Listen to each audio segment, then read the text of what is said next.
Yo to the community. What's going on? What's going on, everybody? I actually got to make the space. I got a phone call real quick, so I'm running a couple minutes late. My apologies. Let's see.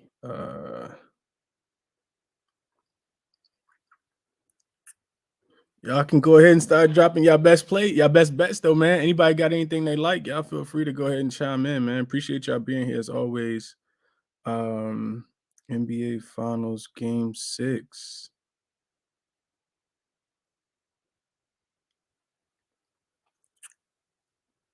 Warriors versus Celtics.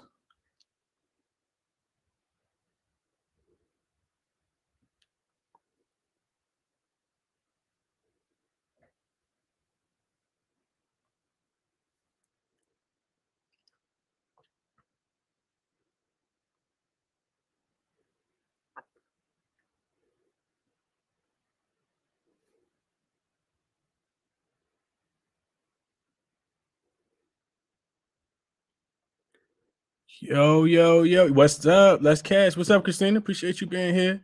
BP said let's cash. What's up, BP? I appreciate y'all being here. I'm about to I just opened the space. So yeah, we're gonna get it cranking, man. Like I said, I apologize for being late.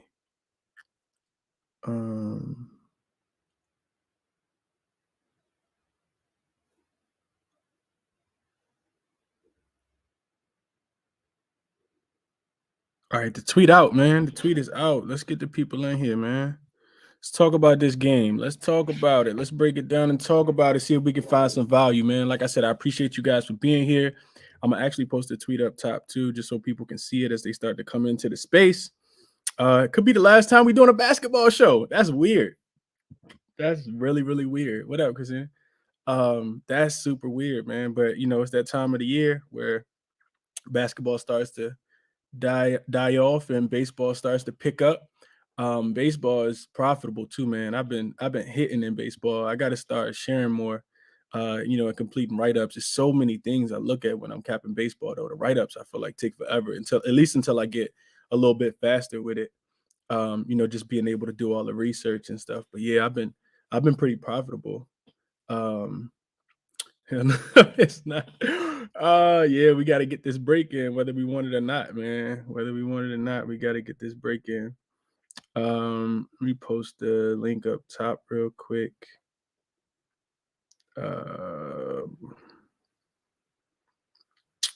Share that up top. Share this up top. And we're gonna go ahead and get it started, man, in the spaces. Yo to the community, man. What's going on? What's going on, everybody? I hope everybody's having a lovely set. What's today? Thursday. We got one game on the slate tonight, man. There's, of course we do. It's the NBA Finals, and we trying to cash like always, man. That's always the goal. Just trying to cash, man. We did a preview show yesterday. What up, TAC? I did a preview show yesterday. We kind of went over some earlier looks. I got some confirmation of some things. Did a little more digging for sure. Yeah, now let's get into it and talk about it. We do have potential closeout game for the Golden State Warriors.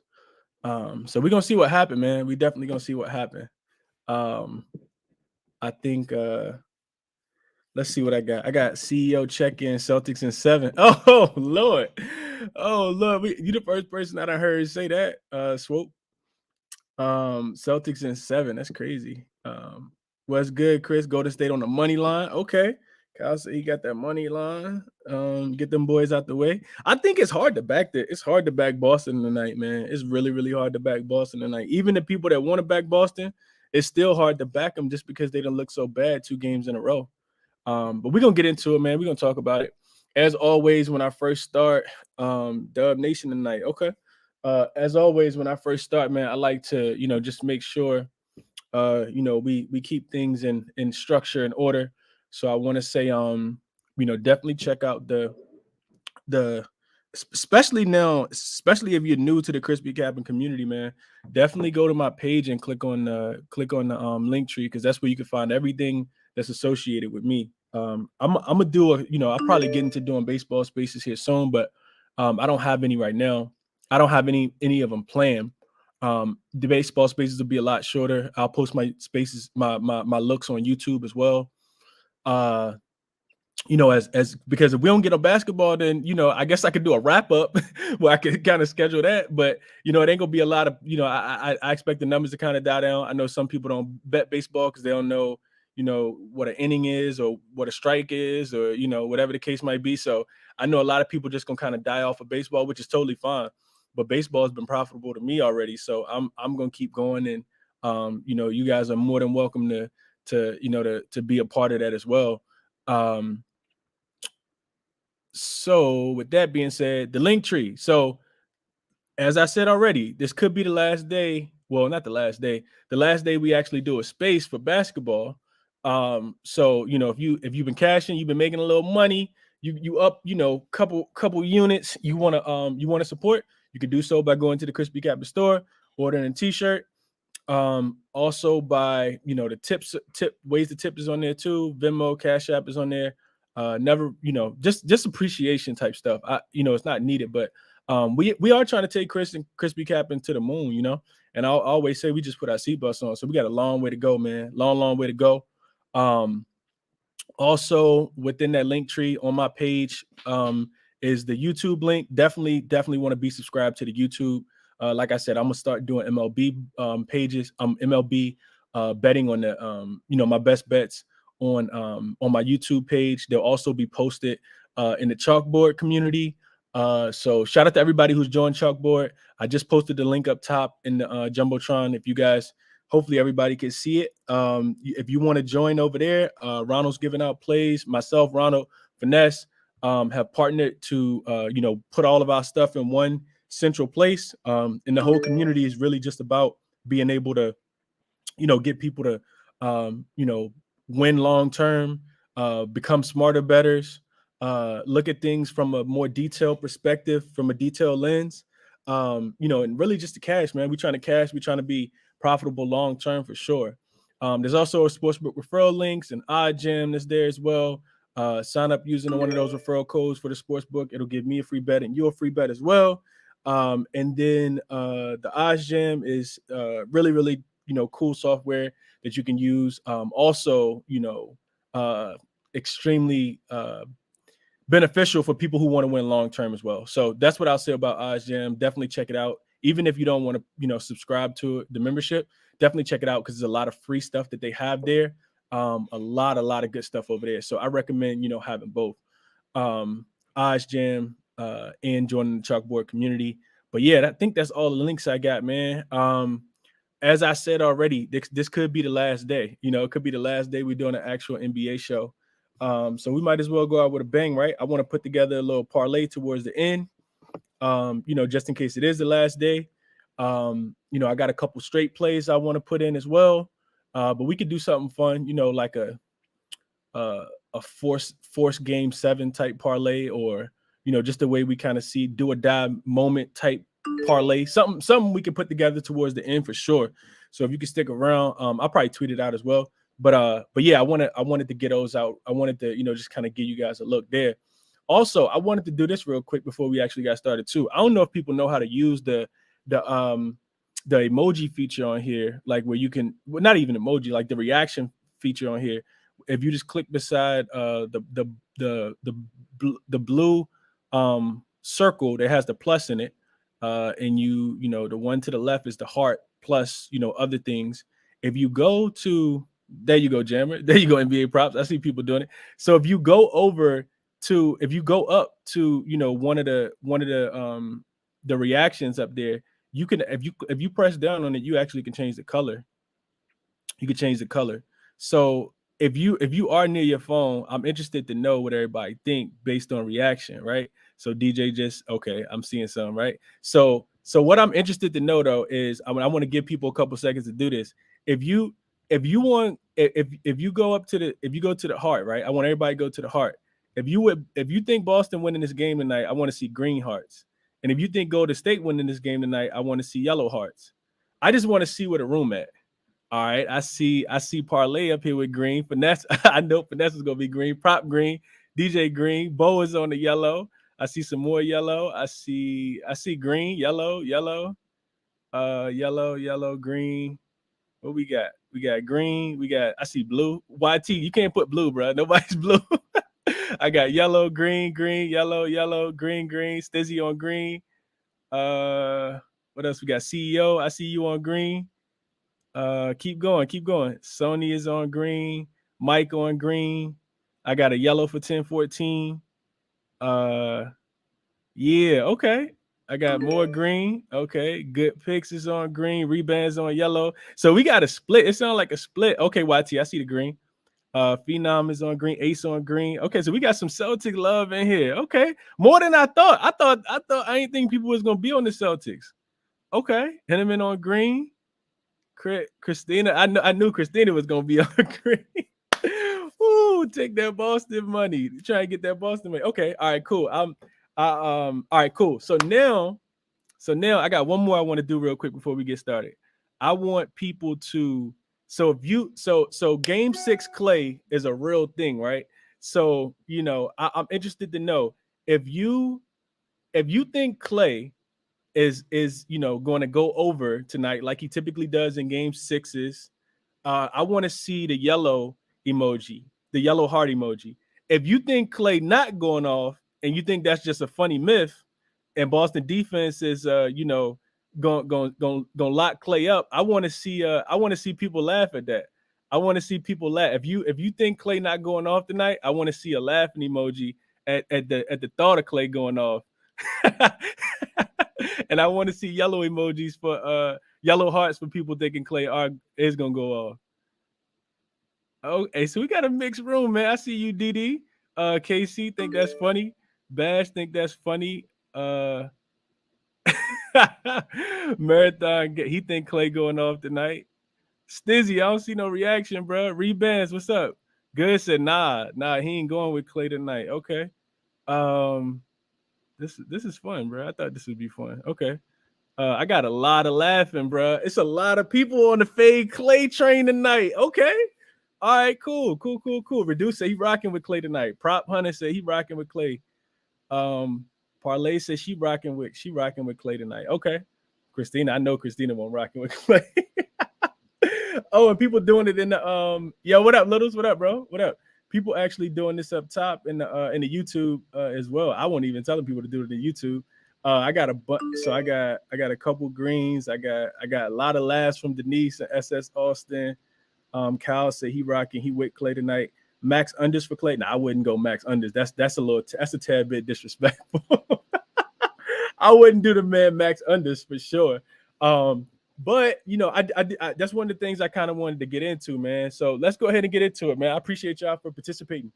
Let's get into this game. So I know we're probably gonna get more people in here today than we had yesterday. Yeah, it's like 350 right now. So yesterday I gave a detailed breakdown of the game. I don't want to go into in the detail like that again. Regurgitate all that information. But we do know that the Celtics have played down the competition in the last 2 games, and just haven't looked good. Don't want to discredit Golden State at all. I think Golden State has put their imprint on this series. I didn't think that they'd be able to slow Boston's offense down the way that they had been, just because they've had the easier route. They haven't played against a team that has a great offense. That was healthy, because I do think Memphis has a great offense. Memphis just wasn't healthy for the entire series. Didn't have all their pieces together. So, it's a bunch of different ways you could go there. I think what let's just go ahead and get into the game. So let me get to my notes real quick. We get a line that opened at 3.5. It got bet up to 4, right? So some money came in on Boston to win in the cover. Also, I saw the line actually come back down to 3.5. So I think money has come in on Golden State too. Because the line is kind of shifted back down. So that's going to be interesting. Golden State right now on the money line is plus 140. Boston is a minus 166. What I will tell you guys about that is the team that wins has covered 46 of the 50 times in the last 50 games in the playoffs. The team that has won has covered 46 out of 50 times. It's been two pushes and two losses where they've won but not covered. So typically the winner covers the spread. In this series, the winner has covered the spread every single game as well. So if you like Golden State, I would go ahead and play the money line. I'll probably put something on the +3.5, but I'll probably just play the money line. I think equally on the ball, and shout out to Steve Merrill, I think, who said that. I got that information from Steve. Really, really smart guy over at Wager Talk, in the betting space. So reflecting just a tad bit on the game, and one of the reasons why it makes it so hard to back Boston. These are the problems with Boston. Steph had 16 points in the last game. They only had one starter who made a three, and this was at home, of course. They only had one starter who made a three. The Warriors shot 9 for 40 from three, which is 23%. Golden State lost the rebounding battle by 8, so Boston out-rebounded them. The Warriors went on a 10-0 run with Steph on the bench, which is a tad bit concerning for Boston. And then Boston shot 16 more free throws than Golden State and still ended up losing the game by 10. All of that is a tad bit concerning. I do think a lot of what we saw in the last game, though, in Game 5 was just extreme outliers, and that can throw you off just a tad bit. Golden State lost the game. I mean, Golden State won the game, but they rightfully won the game. But Boston continues to shoot themselves in the foot. We've talked about it over and over again. As far as them, just not being able to take care of the ball, that stat that we talk about as far as them turning the ball over continues to be a thing. Boston is now 16 and Boston is now like 0-8, I think 0-7 in games where they turn the ball over 16 times or more. In games where they turn the ball over 15 times or less, I think they're 9-0 or like 8-0. It's extreme though. It's a great difference between the two. So I think that's extremely important. So much so that when I did the spaces and the preview show yesterday, I talked about if Boston has 8 to 9 turnovers at halftime, I think this game, you can go ahead and chalk the game up because they're probably gonna have 5 or 6 more in the second half, and that just doesn't correlate well with them winning. The only way Golden State is fundamentally sound in the fact that they're not gonna beat themselves, and they actually did a really, really good job. Golden State has actually been one of the worst teams in the playoffs at being able to kind of protect the ball themselves. And we know Boston has a stingy defense, but Golden State turned the ball over 7 times last game. And Jaylen Brown and Jason Tatum both had like 5 turnovers apiece, so they almost matched the Golden State turnover differential just by themselves. Marcus Smart also had 4 or 5. All 3 of those guys, Marcus Smart, Jaylen Brown, and Jason Tatum, all had more turnovers than points. And I think credit to Golden State, they were able to punch first and kind of set the tone. And this is the thing. This is something I wanted to make sure I noted too. I didn't write this down. It's not in my notes. But a lot of the times in these final games, or just in a game in general, the team that punches first, if a team goes up by a lot of points, right? Say they get a 10-point lead or a 15-point lead, that other team is going to make a run because we know basketball is a game of runs. But you exert so much energy trying to make that run that you don't have enough to finish the game, right? We saw that because Tatum and Jaylen Brown both played so many minutes in the last game. I think they played the whole second half, both of them. And what happens is you typically run out of gas towards the end of the game, right? So, your shots start to fall a little short. You're not boxing out as hard on the rebound. You're not getting to the 50-50 ball as fast. So I think all of those things are evident, and so much so that I mentioned this yesterday on the show as well. Are we seeing all of what Boston did as far as working hard and not smart in those other series? Granted, Miami was a good opponent. Milwaukee was a good opponent, but those back-to-back 7-game series versus a Golden State team that had a easier path that's also deeper. They play more guys off their bench. Did that come back to kind of bite them in the butt now? We know Golden State, they got 10 that they can give you, honestly, right? They got about 4 or 5 off the bench that Kerr he wouldn't be too hesitant to put into the game. But Udoka only has 8, right? He's only playing Pritchard, Grant Williams, and Derek White. And Pritchard has been neutralized if you take away game 1. Grant Williams has been a shell of himself and not playing as well. So I'm wondering if too much of Golden State, just being the more rested team, not having to travel to have game 1, played at their crib.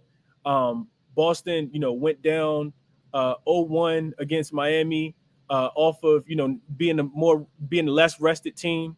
So I'm interested to see if that's kind of caught up with Boston at all. The other thing I talked about, and then I'll actually get into a couple plays, is and I couldn't find the numbers. I was looking for this. I talked about it yesterday in the space. I do think that one of the great neutralizers for Boston. I'm of the mindset that Robert Williams is the most important player for Boston. But the neutralizer for Boston, especially when you have Wiggins doing such a good job on Jason Tatum and not even stopping them, but slowing them down, making his shots more difficult, forcing them to go left. One of the things that really resonated to me early on is Boston's ability to put the ball in Jaylen Brown's hand and say, Jaylen Brown, go get us a bucket. We need to stop the bleeding. We need to go up 5 because we're only up 2, right? And Jaylen Brown was delivering. And what we didn't see early in this series was we didn't see a lot of Gary Payton II because he kind of eased his way into the series. Fast forward, game 5, he plays 26 minutes, has 15 points and like 4 or 5 rebounds, I think. Shout out to NBA Prop because he gave out this over 2.5 rebounds and it cashed so easily. He gave it out in the space. So I think, Clay can't guard Jaylen Brown the way that Gary Payton II can. Draymond can't slow him down, the same way that Gary Payton II can. So I'm interested to see if Jaylen Brown can figure out, not just Jaylen Brown, but if Udoka can, put Jaylen Brown in a position to be a little more successful, right? So that he's not having to play so much ISO ball, right? And I'm interested to hear what you guys got to say about that as well. I do anticipate Steph to, bounce back in this game. I know he shot the ball terribly. I don't think that that's going to continue. I do think that Boston plays, a lot better defense, but I think we get some regression to the mean as far as, a lot of the role players for Boston, for Golden State, not playing as well on the road. We know role players typically play better on at home. Not to say that Jordan Poole can't, go over his point prop, but I do expect, Grant Williams, Boston has been really, really good with their backup against the wall, as we all know. So I'm interested to, just to kind of see what happens. A big part of me doesn't really want to play aside at all. I just kind of want to stay off and, see how the game goes, maybe look for a live betting opportunity. I might do a Spaces live as well. If I see something that I think, if the numbers and the trends kind of correlate to a certain play, then I might just do a space, at halftime, and we can kind of talk through that. Matter of fact, I probably will just do a space at halftime just because this could be the last game. So we might as well. Bo said Poole ain't playing on his B-Day. I'm going to get you up here in a second, bro. Who was that? Laney said Golden State minus 11. Golly. Okay, Golden State go ahead and get Boston out the way. We definitely got some conflicting styles. So look, did you see Sham's report on Robert Williams saying he was close to 100% feeling great? I did see that, SS Austin. Now I'm going to actually get into my play. Robert Williams is actually one of my plays. Shout out to NBA Props because he talked about it yesterday, and I actually wrote it down early in the show. So just jumping straight into it, right? Prop came on. He gave it out. I'm tailing him. I actually, went back, looked at a couple of the numbers as well. My favorite player prop is Robert Williams over 16.5 points and rebounds. NBA Prop gave it out yesterday. I absolutely love that line. I did see that, what was said already, SS Austin, about, it's the end of the series, right? Like if they lose, they stay at home. So I think you get a lot of Robert Williams tonight. I think he gives it everything that he possibly has tonight. He's the type of player that's going to leave it all out there as well. So I really love that. I love that line a lot, over 16 and a half. I actually played that already. I think the odds were getting juiced, so I went ahead and put it in early. I think I got it at like a minus 128, minus 130, something like that. It was something close to that. And I don't even really like taking those numbers, but I absolutely love that line for Robert Williams tonight. Uh, another thing that correlates well with Robert Williams. So, and I've been talking about this. Boston lost the last game, but Robert Williams was the only player on the court who had a plus minus that was actually plus, right? Robert Williams was a plus 11 in game 5. Boston was a plus 11 in game 5 when Robert Williams was on the court. When Robert Williams wasn't on the court, they were a minus 27. If you take away the garbage time, that stat is like, that's so crazy to me, to think that Boston's offense is predicated on their defense most of the time, and that when you take Robert Williams, who's not the greatest offensive factor, like he catch some lobs, he might get an offensive rebound every now and then, but when you take Robert Williams off the floor, for them guys to drop down to a negative 27 is really, really insane to me, because you still have Al Horford out there, Jaylen Brown, Jason Tatum, Marcus Smart. These are all really, really good defenders. But for Boston's offense for Boston to go from a plus 11 with him on the court to a minus 27 is still mind-boggling to me. And I gave this stat out for game 4. It's something that was really, really similar. So now let me get into my look. I talked about the player prop, Robert Williams, over 16 and a half points and rebounds. Boston first half, I really, really like. And shout out to Buckets. I keep telling you guys about Buckets, the podcast. Those guys are doing really, really great work. A lot of the stuff that they say correlates with a lot of the stuff that I do as well. So it's reassuring to hear somebody, on the same side you're on. I do think that Boston comes out with their hair on fire tonight. And there's some trends that kind of back that as well. I'm probably going to play this, but I haven't yet. Boston first half, minus 1.5 is juice now. I think it's like a minus 138. I would look at Boston minus 2.5 in the first half too. I actually like that look a lot as well. And the trends that kind of back that. So Boston is now 12-2 straight up in ATS after a loss. The Warriors are 4-7 ATS and straight up after a win. Warriors are after a win in which the next game is on the road. They're 1-5 ATS, and they're failing to cover in those games by double digits. Boston first half after a loss, they're 11-3 ATS, 7-1 in the playoffs. And the one that they lost, of course, was the last game, which we lost on, if you tell me on that play. So Boston, first half after a loss, 11-3 ATS, 7-1 in the playoffs. Golden State, first half in the playoffs after a win, they're 3-8 straight up and ATS. Golden State has had 3 chances to close out games in the playoffs on the road. They're 0-3 in all of those games. Against Denver, they were down 11.5. Against Memphis, they were down 27.5. And against Dallas, they were down 15.5. So we get a number that's 1.5, 2.5. I actually like that. I think it's a little bit of value there. So I'm probably going to put that ticket in. I just haven't yet.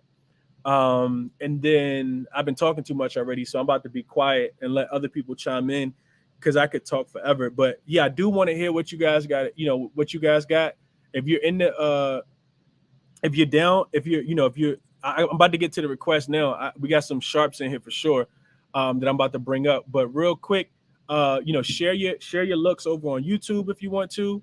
The link is posted up top. You just got to stroll over to the second tweet. If you're watching on YouTube, be sure to hit the like button over there for me. Appreciate you guys for that as always. Seth McCormick said he liked Jaylen Brown 6 rebounds plus 2 threes. Marcus Smart 2 threes and Robert Williams 8 rebounds. I like that look a lot too. We talked about Marcus Smart after a loss. He's been over his player prop every single time, Seth. So I couldn't talk anybody off Marcus Smart over. I do think that Wiggins gonna continue to get his looks as well. They haven't found a way to neutralize him at all. I wouldn't mind playing his points and rebounds, but I'm not putting in all these tickets, right? If you joined late, I did say I was gonna put together a parlay. Towards the end, just a little fun parlay. Might be the last game of the year, so we might as well go out with a bang and try to hit on back up against the wall Boston or dagger from Golden State type parlay or something, whatever we want to call it. That's kind of long, but whatever we want to call it, right? So with that being said, let me get to some of these sharper minds, man. Bo, I know you've been up here from the beginning, so let me get you up, bro. YBB, I'm getting you connected as well. And then Degenerate's in the house, so we definitely got to get to him and Annie and Aaron. Aaron, I'm gonna get to you guys as well. Bo, I think you off. I think you connected, bro. What's going on? How you feeling? Man, Jordan Poole ain't playing ball on this B-Day, man. Let me get started about this shit real quick, man. What's going on, man? What up, bro? Is Finesse still in here? He in here? He thought he was finna get that. Neither one of us getting a steak dinner, buddy. Maybe next year. Before I start talking all the bullshit, I think this game should be. I think everyone should definitely look at the win margin. Every game has been 10 or better. The margin of victory. So that's the first thing I'm looking at. Obviously, I'm riding with Golden State plus 11. I like that because it's just like, when Golden State go on that run and they like suffocate you, like it's definite. And I do think the game gonna be tight. I could potentially see Golden State being down. I think this is a game Golden State probably down 12 to 20 points at halftime, and they come out in that last 24 minutes and they go on a rampage. Obviously, we know about Game 6 Clay. So I took a lot of plays and I took a lot of like player props, specials and DraftKings, just because like the odds was way juicier. So I'm gonna go through some of those that I played. So I got Klay Thompson and Jaylen Brown 3 threes in the first half at plus 2,200. I also took Jaylen Brown and Jason Tatum for 3 threes in the first half plus 3,000. So those are 2 different plays right there. I took on DraftKings. Because I do expect Boston to come out and like put up a fight in the first 24 minutes. I expect Boston to come out and play like they base basketball. It's probably going to be a defensive clinic, and then I expect Golden State to turn the tables over on the second half. The other 2 plays I took on DraftKings was Jordan Poole and Al Horford 15 points each. I got that at plus 1,300. In my eyes, it's the last game, so like you said, I'm going out with a fucking bang. And the other one I took was Klay Thompson, 25 points, 6 rebounds, and 4 assists at plus 4,000. So those are all of my DraftKings plays. If anybody on DraftKings looking for like a straight player prop parlay, basically, that's what it is. You need multiple things to happen on each of those, but you can't parlay those. As far as FanDuel, I do got a Game 6 Klay kind of parlay. Well, I just took Klay for 30, 3 threes, and I added the Warriors win margin plus 11 on that. I got that at go back and find the picture real quick. It's just it's the astronomical number. You know how I come in. I go to Spice House. I'm trying to break a back, so I can't find the slip of it right now, but I know that's what I played. And then as a straight, I like Marcus Smart 2 steals. I got it at plus 120. I'm straight betting that, and then I'm straight betting Draymond double in the win. I got it at plus 1,000. Draymond ain't really like did anything this entire series to be like real like impactful to me yet. And I think I just got a feeling it's gonna be him tonight that come out and surprise everybody. I do have that $5 long shot same game parlay. I definitely got the Draymond 2 threes in there because, hey, maybe tonight's my night. He finally decided to make them. I don't know, but that's just me being crazy. It's $5, little switch of money or something. You feel me? It ain't nothing too crazy. I just think, again, the win margin should be something that everybody should look at because every game, the margin's been bigger than plus 10. Let's say by chance Golden State does lose tonight. I don't see them losing Game 7 at home. I just don't. I don't see Steph playing as bad as he did last game. And like I said, I think this is like a tie swinging game. I think Boston comes out and dominate these guys in the first half. So I would definitely be looking to. I don't play like quarters or half props, but if you guys do, I think that's definitely a smart, safe bet because I think Golden State. I don't think they're going to come out and be lax. I just think the intensity of Boston is going to like kind of overwhelm them. I did hear you say Boston was playing down to the competition. You really genuinely believe Boston is the better team? Yes. Yeah, I do. No, I when I say play down the competition, but I didn't mean Golden State. I meant like in previous series, right? Like Like, I think they should have got Miami out, and that shouldn't have went 7 games. You know what I mean? Well, of course, Finesse going to believe they're the better team. I just don't see it. That's me being honest. You know, Tatum ain't really showed me like he ready for this stage just yet. So I do expect Tatum to, like, if they gonna go out swinging, they got to be Jason Tatum tonight. But he hasn't shown me like first team All Pro type shit yet. You know, watching this, I haven't seen it in him. Chris, can I respond to that? Absolutely. Go ahead, Finesse. All right, so, and I've been talking about this, obviously, because I got motherfuckers coming down my throat talking about my team and all of that. Not you, Bo, just in general. So I think we need to keep shit in perspective, and obviously it's a lot simpler to watch 48 minutes of basketball or watch, you know, a couple of games on the biggest stage in the world in the NBA and make generalizations about players. But the guy's 24 years old. He's the youngest player ever to have 600 points, 100 assists, and 100 rebounds in a playoff run. He's averaging 26, 8, and 7 in the playoffs. So I don't think people would really know that, right? Based on the clunkers that he has and, you know, him scoring 13 points and shit like that, right? I don't hear none of this talk about Curry when that man disappeared in the last game. So I think you're 100% right. I think if Tatum, it's weird too, because I think if Tatum shoots more than 22 to 25 times, I think we lose the game. Right? I think he needs to be a facilitator. I think we need an Al Horford kind of game. I think we need a Grant Williams kind of game. I don't expect game one Al Horford, but we need contributions from everybody else. I think Tatum is going to get a lot of the attention because people, including us, are expecting that bounce back. He did well last game, but very poor efficiency last game. So I think the Warriors are going to be looking out for that, just like we are. Yeah, I think we need to chill on that man Tatum, bro. I think we really need to chill. That man, 24 years old, all NBA first team, you know, got his team to the finals, immaculate performances to get his teams in the finals, including against defending champions, with or without Middleton. You know what I'm saying? When that series was going on, I heard very little about missing Middleton. What I heard was that they're better without Middleton. And now that they're out, I'm hearing all these Middleton excuses. So, Chris, you mind if I just go straight right into the play so I can just shut the fuck up and give it to somebody else? Bro, the floor is yours. Go ahead, talk to him. All right, cool, yeah. And I know I'm talking a lot already. And No, Bo, you good, bro. Talk your talk, bro. And Bo, I'm mad that you just said I ain't getting a steak dinner because that shit ain't final yet, bro. Yes, I final. My shit's so bad, bro. So I like my shit. Go pop your shit. Go pop medium your shit, well. and I'ma finish. Medium well. I just want you to know that. Go pop your shit, and then I'ma hop back in and finish.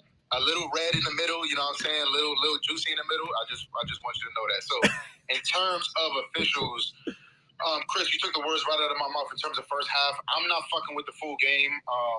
I think we obviously can win this game. I expect us to win this game, but from a gambler perspective, I'm not gonna play aside. I wouldn't be shocked if we lose and they celebrate on our home court. Would not be shocked. But I expect us to win this game. For anybody looking for a side, I think a couple people said that already. When Boston wins, it's by margin. So if you're taking a spread, go ahead and take you the spread. But I'd also allow those points up to be able to get the full value. In terms of officials, for me, I've been riding it. I think I cashed the last 2 games. I'm sticking with the Jason Tatum over 3.5 threes. I got it at plus 110 earlier. I believe it's plus 100 now. But shop around. Absolutely love that play. The volume is going to be there. I think even if he looks to facilitate more than he has been, I think a number of his shots are going to come from 3. So I love that play. I like Draymond's unders today. I like his PRA under. I got it at 22.5. That was yesterday morning, though. I think, and correct me if I'm wrong, and if anybody knows, I think it's at 21.5 right now. Still love the under. In terms of the environment shifting back to Boston, a lot of people say, "Oh, everybody's heads." I think being in Boston affects Golden State, whether that's for the positive. You know, we hear Clay talking about it in the press conference after the game or yesterday or whenever it was, talking about how he can't wait to go back to Boston and end our season in Boston. They really do not like our fans, and a lot of people don't. A lot of teams don't. Our fans really irritate them and really get in their heads, and that's a smaller part. I think Draymond just plays less of a role. I think other guys come in, guys like Wiggins, guys like Looney. I expect Looney to play 25 plus minutes. So that's obviously gonna, Looney's an underrated passer too. So not only taking rebounds away, but taking those assist opportunities, facilitation opportunities away from him. I think a lot of shit runs through the key guys tonight. And to get to 21 PRA, you need some type of scoring in there. You need at least 8 to 10 points from Draymond, in my opinion, for him to hit that 22 and a half. So love his unders. And yes, I'm on the first half. And Chris, you said it perfectly. In terms of the trend, so I won't repeat any of that shit. I think we're up at half in this game. It's really that simple. So whether you want to take the -1.5 or, like Chris said, -2.5, I got it at -2 on my book. Didn't buy any points just to protect myself against a push, but that's my 3 officials. I love Boston first half -2, Jason Tatum over 3.5 threes, and Draymond Green under 22.5 PRAs. Also love it at 21.5 PRAs, and that's all I got. I like the looks, and that's actually like all of them. When Tatum was hitting them threes last game, I thought about you. I was like, God, him, like he didn't even hit his points, but he hit the threes, like you said. And I was thinking about Draymond unders about 45 minutes ago. It's crazy you said that because I do think that somebody gonna come back down to earth.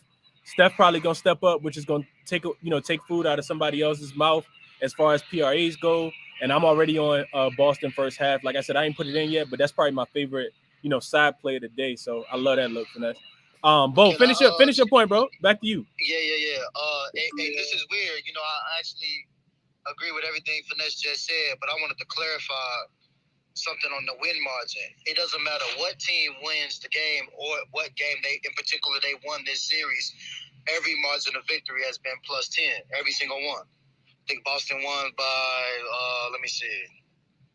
I was just looking at it when he said. Yeah, and just to expand on that, our man RC gave out a great stat the other day, right? In terms of the history of the NBA Finals, 75% of the game, right? And Chris, correct me if I'm wrong. 75% of the games, the spread doesn't even matter. It's just like picking a winner, right? So if you like Golden State, you could play around with that all you want. So that's a great point, Bo. Yeah. It's actually more than that. It's 92%. I was just gonna finish up with like I said, I agree with everything kind of Finesse just said. I just think Boston's gonna come out and on fire in the first half. I do expect Grant Williams, one of either him or the Peyton Pritchards to have an impact because again, these guys haven't done anything all series. Season is on the line. I don't know either of their contract situations, but I'm pretty sure Grant Williams is due for a big payday soon. So I'm expecting one of those two guys in particular to knock a couple threes down, a la why I took Grant Williams 2 threes. I think it was plus 400 when I got it. I love the value. Just need him to knock down 2. And I forgot the last play that I'm playing is actually his rebounds as well. Why? Because if Al Horford isn't being productive offensively, Al Horford is having a hard time in that pick and roll with Steph. Even Jordan Poole. He's dropping down too much, giving them too much space. So if Al isn't, getting the minutes due to the defensive inefficiencies, I expect Grant Williams to play more as long as he can stay out of foul trouble. I laddered his rebounds up to 6. I got it at plus 1,000. Again, it's the last game of the season potentially in my eyes, so I'm going out swinging. So I'm definitely up the Grant Williams rebound ladder as well. And that's pretty much all I got. Okay, hey, Bo going out with a swing for real. He trying to catch. Yeah, I don't know nothing about baseball, so somebody had to, get in my DM and swing me something, man. Put me on something, because if it's either I don't figure out baseball or I'm waiting till September till the NFL start off, man. Hey, facts, bro. We definitely doing the NFL shows for sure, bro. Hey, Bo, I know you got an iPhone, bro. So get in the community, the chalkboard community. I posted the link up top, bro. You can rock. I'm already in it. Bet. Okay. I was gonna say join that joint, bro. Hey, Bo, and real quick, a really good start. There's a guy listening. His name is Reducing the Juice. Follow that man, bro. If you're trying to get into it, trying to study a little bit, follow that man, bro. That's a great start if you're trying to really venture into that baseball shit. Absolutely, I second that. Dude is amazing. Just follow them. I seen him. All right, man. Again, good luck to all. I'm gonna drop down to a listener. And again, man, everybody, hope y'all have a good day. Make some money, man, and let's fucking cash. Absolutely, bro. That's always the name of the game, man. All right, so let me go to DJ, and I want to get to you, and then YBB, I want to get to you. And I'm definitely gonna come to you too. But we got Nico in the building. Definitely want to hear what he got to say. But Jen, go ahead, bro. I'm gonna give it to you. Pass the mic to you. What's going on? How you doing? And tell me how you see this game going. Yeah, what's up, everyone? Just we love listening to the insight that all you guys are bringing in, and it's just, I mean, you sit around looking forward to this game all day, and then you join a spaces like this, and you just get fired up to watch it. Absolutely. These games a little bit more. And when you were talking about your Robert Williams play today earlier, I don't know if a lot of people were in, but that is personally my play of the day. We are only playing it for a unit, but it's what I got the most on. When you literally took all of my notes and it's like you copied and pasted them in. Like as soon as I saw he was going to be close to 100% tonight, I placed my bet on over 16.5 points and rebounds. It's hit the last 3 games and he's played 30 minutes in all of them. I'm expecting him to play 35 to 40 minutes tonight if he's healthy, because like you said, he's the most impactful player on the floor for them. The Warriors don't even look at the direction of the hoop when he's in the middle there. So yeah, I definitely love this play tonight. And another play I like from a value standpoint is Andrew Wiggins to record a double-double. I think it's at plus 220 on DraftKings. It might be a little lower on some other sites, but he's been absolutely flying around the floor the last couple games. He's got a double-double in his last 2. He's played at least 40 minutes in the last 3 games. I mean, if he's going to be out on the court that long, I just think the opportunities are going to be there for him. And if you can get this at plus 220, I think you'd be crazy not to take this one. But as how I see the game going tonight, it's a tough one for me. I'm not laying aside or anything, but I do think the Celtics are going to win tonight, and I'm kind of rooting for a Game 7 Sunday just because, like everyone's saying, I don't want this to be the last game of the year. I'm rooting for a Game 7. But that's all I got tonight, and good luck to everyone tonight. Hey, I appreciate that, bro. I think you definitely are in the majority, DJ. I don't think any of us want the games to end, right? If we get a Game 6, we gonna try to push for Celtics if it comes down to it at the end. I know. You know? Absolutely. The only people I know that don't want a Game 7 is Steph, Clay, and Draymond. They know it, and Kerr. They know what that's like. You know, having that amount of pressure on. So I think they come out extremely locked in. Tonight in this game. And it's gonna be, force and force, man. I definitely think it's gonna be a lot of force on both sides. So I'll be quiet, but I DJ. I'm glad you mentioned the Wiggins double, man, because he's continued to crush his points prop. He's continued to crush his rebound prop over the last couple games. So if you really want to find that value, he's had double-digit points in each one of these games. If he can just get the 10 rebounds, and he's been at 13 and 16 the last couple games. Immense value in that double. So I love that look, DJ. I'm glad you mentioned it because it was something that I had looked at, but I didn't play it. I like that look a lot though, bro. I really, really like that look. Good luck on all your bets tonight, and I appreciate you, man. Yeah, same to you guys. And one more thing, you mentioned Draymond. I saw today, I think Bleacher Report tweeted it. He's 0 for 11 from 3. So I don't know. I'm just, if he's due, but it hurts my eyes to watch him shoot a 3. So I don't, like, you pull the video up and then it's like, fuck, man, I can't bet on him to make one of those. But who knows? Tonight might be the night. Absolutely, dude. Good luck, man. Good luck to you, your guys. Everyone. Appreciate you, Chris. Absolutely, dude. Appreciate you as well, man. YBB, let's come to you, and then Nico. I want to hear from Nico as well, man. Nico, if you guys don't know, played with these guys on the Golden State Warriors, was coach under Steve Kerr. So I definitely want to get to him, but my guy YBB is in the building. What's up, YBB? Talk to the people, man. I know you got some interesting trends for us. Yo, what's going on, Chris? Thank you for having me on. But you know what? I really want to hear what Nico has to say. So I'm going to let Nico go in front of me, and I'll step in after him. Okay, now that works. Nico, if you ready, bro, talk to the people, man. Hold on. Nico, let me give you the intro that you deserve. So Nico also does a space where he kind of recaps the game. It's similar to mine, but without the betting aspect. A lot of professional athletes, i.e., NBA basketball players, overseas basketball players, are in his spaces. He does them. He's over in Europe right now, right, Nico? Yeah, I'm in Italy. Yeah, he's in Italy, so they're 6 hours ahead of us in time. So he typically does his at midnight Eastern time, and I'll be a part of his tonight as well. But we just really come in there, chop it up. They open it up to everybody. If you got views or opinions on the game and you still up, hop in Nico's space for sure. It's tweeted on his page. He always sets a reminder and tweets it out. And if you aren't following this guy, that's kind of crazy. But Nico, take it away, bro. Tell me what I need to know about closeout games for the Golden State Warriors, and take us behind the curtain and give us some of the insight, Nico. For sure. I mean, first of all, thank you, bro. You covered everything. I appreciate you coming to our spaces. I just wanted to show support, hop in here, and as you said, I'm not a betting guy. I don't know much about the bets. I don't follow the lines. I don't do any of that. I go off the field. I'm a basketball player, so I go more off the field and the psychological aspect. And just looking at it from that point of view, I think it's going to be tough. It's going to be a close-ass game. I think the Warriors have a lot on their hands. And looking at it just based off last game, looking at it off rhythm and how guys are playing, I think it's hard to bet against Steph Curry. And even though he had a bad game last game, they were able to pull him out. And I just think he'll bounce back so well just because that's who he is. Mentally, he's a beast.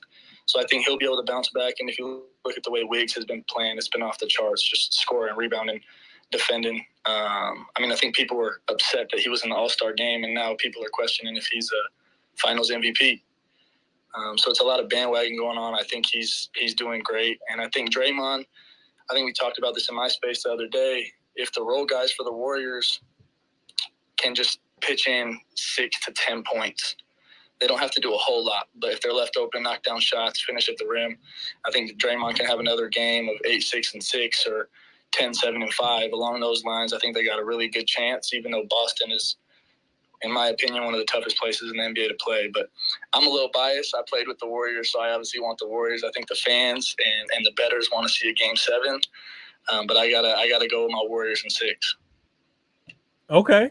Hey, Nico, while you up here, I'm pretty sure a lot of people that's smarter than me are in this space and probably got questions. But Nico, can you talk to me a little bit about the psychological factor of winning a game versus losing a game when all of them are so important? You guys are, and I say this a lot of the times, Nico, to make it to the NBA is extremely difficult. So once you make it, it gets even more difficult because you want to stay there, of course, right? This is the cream of the crop. It's the top 300 to 350 best basketball players in the entire world, right?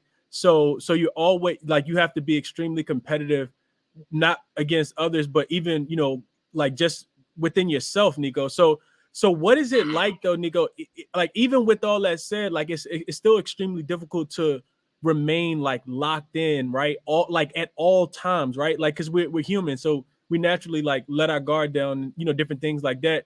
And we've seen so many zigzag trends, Nico, from a betting perspective, where this team wins and the other team feel like they need to make adjustments, or they come out air quotes hungrier than the other team, and they play better in the first half, or in for Golden State has been the third quarter.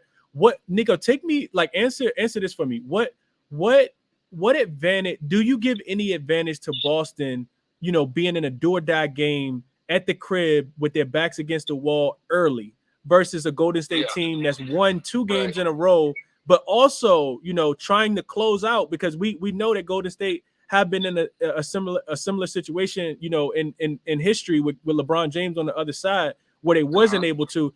Talk to me a little bit about that, Nico, with as much experience that not only you have, but you've been in the locker room with these guys and had time to kind of listen to conversation and soak up some a lot more information than we'll ever have. Right. I think for Boston, with their, like you said, their backs against the wall, I think that can go one of two ways. And a lot of times when you have guys like you have in the NBA, the way that I see it going is they come out swinging, and it's a do or die. You have nothing to lose at this point, right? I mean, that's kind of how they feel going into the game. Of course, they see all the social media stuff, the fans. That's all the outside noise, and these guys are so mentally strong at this point. They've been doing this their whole lives that they really don't feed into that, but they know it's a do or die situation, of course. So I think it can go one of two ways, and one of them is, like I said, they come out swinging and it goes well, which I think happens a lot of times because these guys are so good and they can mentally lock in so well. And so I think that's how it's going to go for Boston. And for the Warriors, like you said, they were up 3-1 against Brown a couple years ago and gave it away. But that's, in my opinion, that's a special case. You're playing against LeBron, one of the best players ever. But It's difficult. We're in a series right now. Just to give you guys some backstory, we're in a series right now in Italy, and we were down 3-1 going into tonight. Had a home game, and we won. So now we got to go on the road down 3-2 in Milan, and it's just a constant mental grind. It's a constant mental battle. And for the Warriors, they've been in the postseason and going deep in the postseason to the finals almost every year except for like last year. And I don't think people understand how much of a grind it is because they only get a couple months off and they're right back to it. But like you said, the mental aspect and having a guy like Draymond on your team, I think it fires everybody up, just his energy and his attitude towards everything. And he mentioned it earlier in the year. He said it's hard for him to get up for the regular games. And when he gets to the postseason, you've seen how he started acting. He's getting more technical. He hasn't played great every game, but he's brought that energy and intensity almost every game. So I think it's going to be a good battle. They're obviously both going to be mentally locked in, physically ready to go, even though it's the end of the season and guys are beat down and injured and whatnot. At this point, everything's on the line, and I think the physical stuff kind of goes out the window and just everyone's mentally locked in. So I'm looking forward to seeing a good game. It's almost like chess. That's what I'd say. It's chess, like you mentioned as well with the adjustments. You see a team come out one way one game, and the next game it's totally different. It's because guys are making adjustments. So that's also another fun thing to watch. Hey, that's great, Nico. I appreciate that insight, man. I think that's so helpful. From the betting perspective, we talk about all the trends, we talk about all the stats, but to really be able to chop it up with somebody who played the game at the highest level, and they're still playing the game at the highest level, even in the what are you guys? I don't want to get too far off, Nico, but where are you guys as far as playing Milan? Where are you guys? Like, is that like championship or like second? So we were in the Euro Cup this year, and we won the Euro Cup. So we're playing in the Euro League next year, which is where you see guys like Luka and all those Europeans. They come from this league. They grew up in this league, in the Euro League. And then we have two separate leagues. So now we're finishing up the playoffs for the Italian League. We play in the Euro Cup against other teams from all over Europe, and then we have our Italian League that we play against all the teams in Italy. So now we're in the championship series, best of 7, like I said, against Milan. Word. Well, tell Troy I said what up, man. Tell him I said what up. I saw him tonight, so I'll let him know you said what's up. Yeah, tell him I said what up. All right, appreciate you, Nico. If you got anything else, bro, man. Looking forward to having you. If you can make it, if you're not too tired, in our Hooperverse spaces tomorrow. I'll be at midnight right after the game. I'll be there. I'll be there, Nico. I'll be there, bro. I'll be up for sure. Always, Nico. Anytime, bro. Anytime you want to come in, you definitely can. And I'm gonna pop into your spaces. Just keep sending them to me. I'll definitely try to be there, bro. Appreciate you as always. Love. Appreciate you, bro. Yes, everybody, sir. Good luck tonight. Thank you, Nico. YBB, let's kick it to you, bro. I know you got some interesting stuff. Talk to the people, YB. Yo, what's going on, Chris? What's up, man? Shout out to Nico, man. I think that's so badass that he's in the space talking about some hoops with us. That's dope. Absolutely, bro. Little guy like me. He chopping it up with me, YBB. Yeah, that's badass. So I think the fans deserve a game 7, damn it. I know that Warriors fans probably don't want it, but I want it. I love basketball, I love hoops, but realistically, I just think that I think this is going to be a really competitive game, and I don't see an edge betting on either side of the game. I think that we're just kind of betting on accurate numbers, and I don't bet on accurate numbers. I am going to take a shot on the over, though. I like the over in this spot. Golden State, they're 15-3 to the over when they have 3 series wins. And that dates back even to the finals against the Cavs. So 15-3 to the over. They're 5-0 to the over. Let's see. I think just this postseason alone, since last postseason, when they have a series lead over their opponent. Unfortunate for the Celtics, Curry's off a game where he had 0 3-pointers made. He just had an offensively sluggish game. And the Celtics are back-to-back performances where they didn't even clear 100 points. I like the over in the spot. I'm going contrary. I know a lot of people like the under, and rightfully so. It's an elimination game, and this is the last of it. But I really like the over tonight. I think the Celtics offense has to get going, and I don't think Curry has a repeat performance like he did the last game. If you're forcing me to pick a side, fuck, man, I'm gonna say the Celtics, but I say that with zero confidence at all. This just has to do with desperation spot. We haven't seen them lose 3 games, I believe, since early December, I believe, of this year. And the Warriors as well, they're just 17-27 straight up on the road when they are no more than a 4-point favorite and no more than a 4-point dog and no less than a 4-point favorite.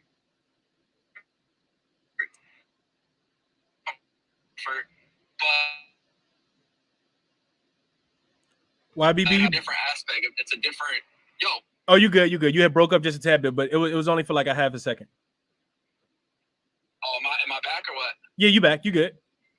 Okay, yeah, man. I like the over. This is just a spot where I just feel like if you're forcing me to take a side, I would take the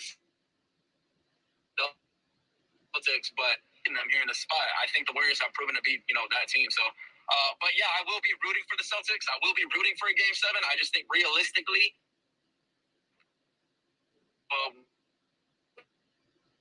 Warriors haven't covered. So, yeah. Okay. Yeah.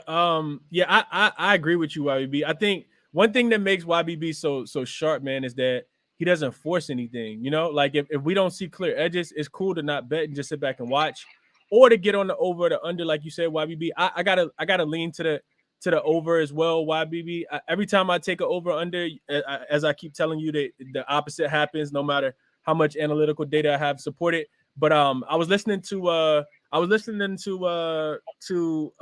Ronald RC talk about the over under today, and he had a lot of trends as well that points to the over.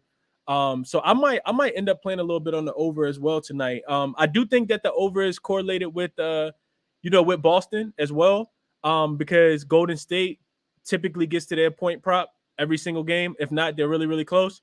And when Boston loses, they go under by a long shot, right? We've seen them not be able to clear 100 points, in a couple games back to back, in this series now, where their offense just kind of, dries up in the fourth quarter, and Golden State's making it extremely difficult for them. So if you like Boston, that does correlate with the over, I think in a tremendous way tonight as well. Yeah. Nick, what'd you say, Nico? You might not have meant to come on mute. But yeah, I like that over YBB. I'm probably gonna tell you on that too. It'll probably be a smaller play for me just because I always lose those. But I really like that. I like the over too. I see it's all the way down to 211, and we know that this series started at like 214 too. So absolutely love that look, YBB. I'm probably gonna tell you on that, bro. Annie, come to you, bro, and then Capitella. I want to get your thoughts as well. What's up, man? Hey, Chris, what's good? How you doing? I'm good, bro. How about yourself? I'm good. I actually I spent a good couple of hours watching the last game. So I have a few thoughts about the last game and how I think it's going to be like going into this game. So first up, I just wanted to talk about the way Boston defended Steph. Like, if you watched the game, you would have noticed how like differently they defended Steph this time. Out of his 9 shots, I think 2 were probably shots he normally makes, like 2 were probably misses that he normally makes. But the others just seemed like 4 shots and shots that he was just taking because the offense wasn't clicking around that time, or he just wanted to one of them was just a random a logo 3 that he likes to take to get the crowd going or whatever at home. But obviously I don't see that happening. I think I don't see that happening again. 0 for 9 is definitely not going to happen. I think everyone probably agrees with that. But I think one should take into consideration the way they defended him. There was no Al Horford drop coverage where just letting him pull up into those threes. But that's just something I wanted to put out there. So I also wanted to talk about all the trends moving into this game. Boston in the franchise history has never lost 3 games in a row in the finals. They've also not Golden State also this series, like this entire playoff series. Going back to Denver and Memphis, in both their closeout games, they were down by more than 10. Like the first time in the closeout, like they were down more than 10 and a half. So I really like the look you put out. I'm actually going to take the first quarter on that. I'm going to take a -3.5 on the first quarter. I think there's absolutely no way they're going to win the first quarter. I'm also putting a bet out for Boston race to 15. So that's in the special bets, I think, on FanDuel, where you can find the race to 15. I got the line at plus money. I don't know what it's sitting at right now. And I'm also planning to take. I also wanted to put out a couple of rebounding stats that I sort of researched throughout the last couple of days. So Andrew Wiggins has 14.3 rebound chances this series. 14.3 is like for comparison, Nikola Jokic had like 19, I think. So he's definitely up there. He's grabbing his rebounds. He's initiating those fast break points that the Warriors get. So I think that Andrew Wiggins is probably the safest player prop bet in terms of his rebounds or his assists. So his 2 assists aren't juiced at all, even though he's hit them every single play. And I've sent out a sort of parlay that I posted on my account around it, because the line is too good to pass up. Like Andrew Wiggins' 2 assists is something that's hit every game, and I'm expecting a big Wiggins game again. I think he has a great momentum going forward. So I'm placing all the overs on Andrew Wiggins today. And my last look for today is GP2 to go above his points.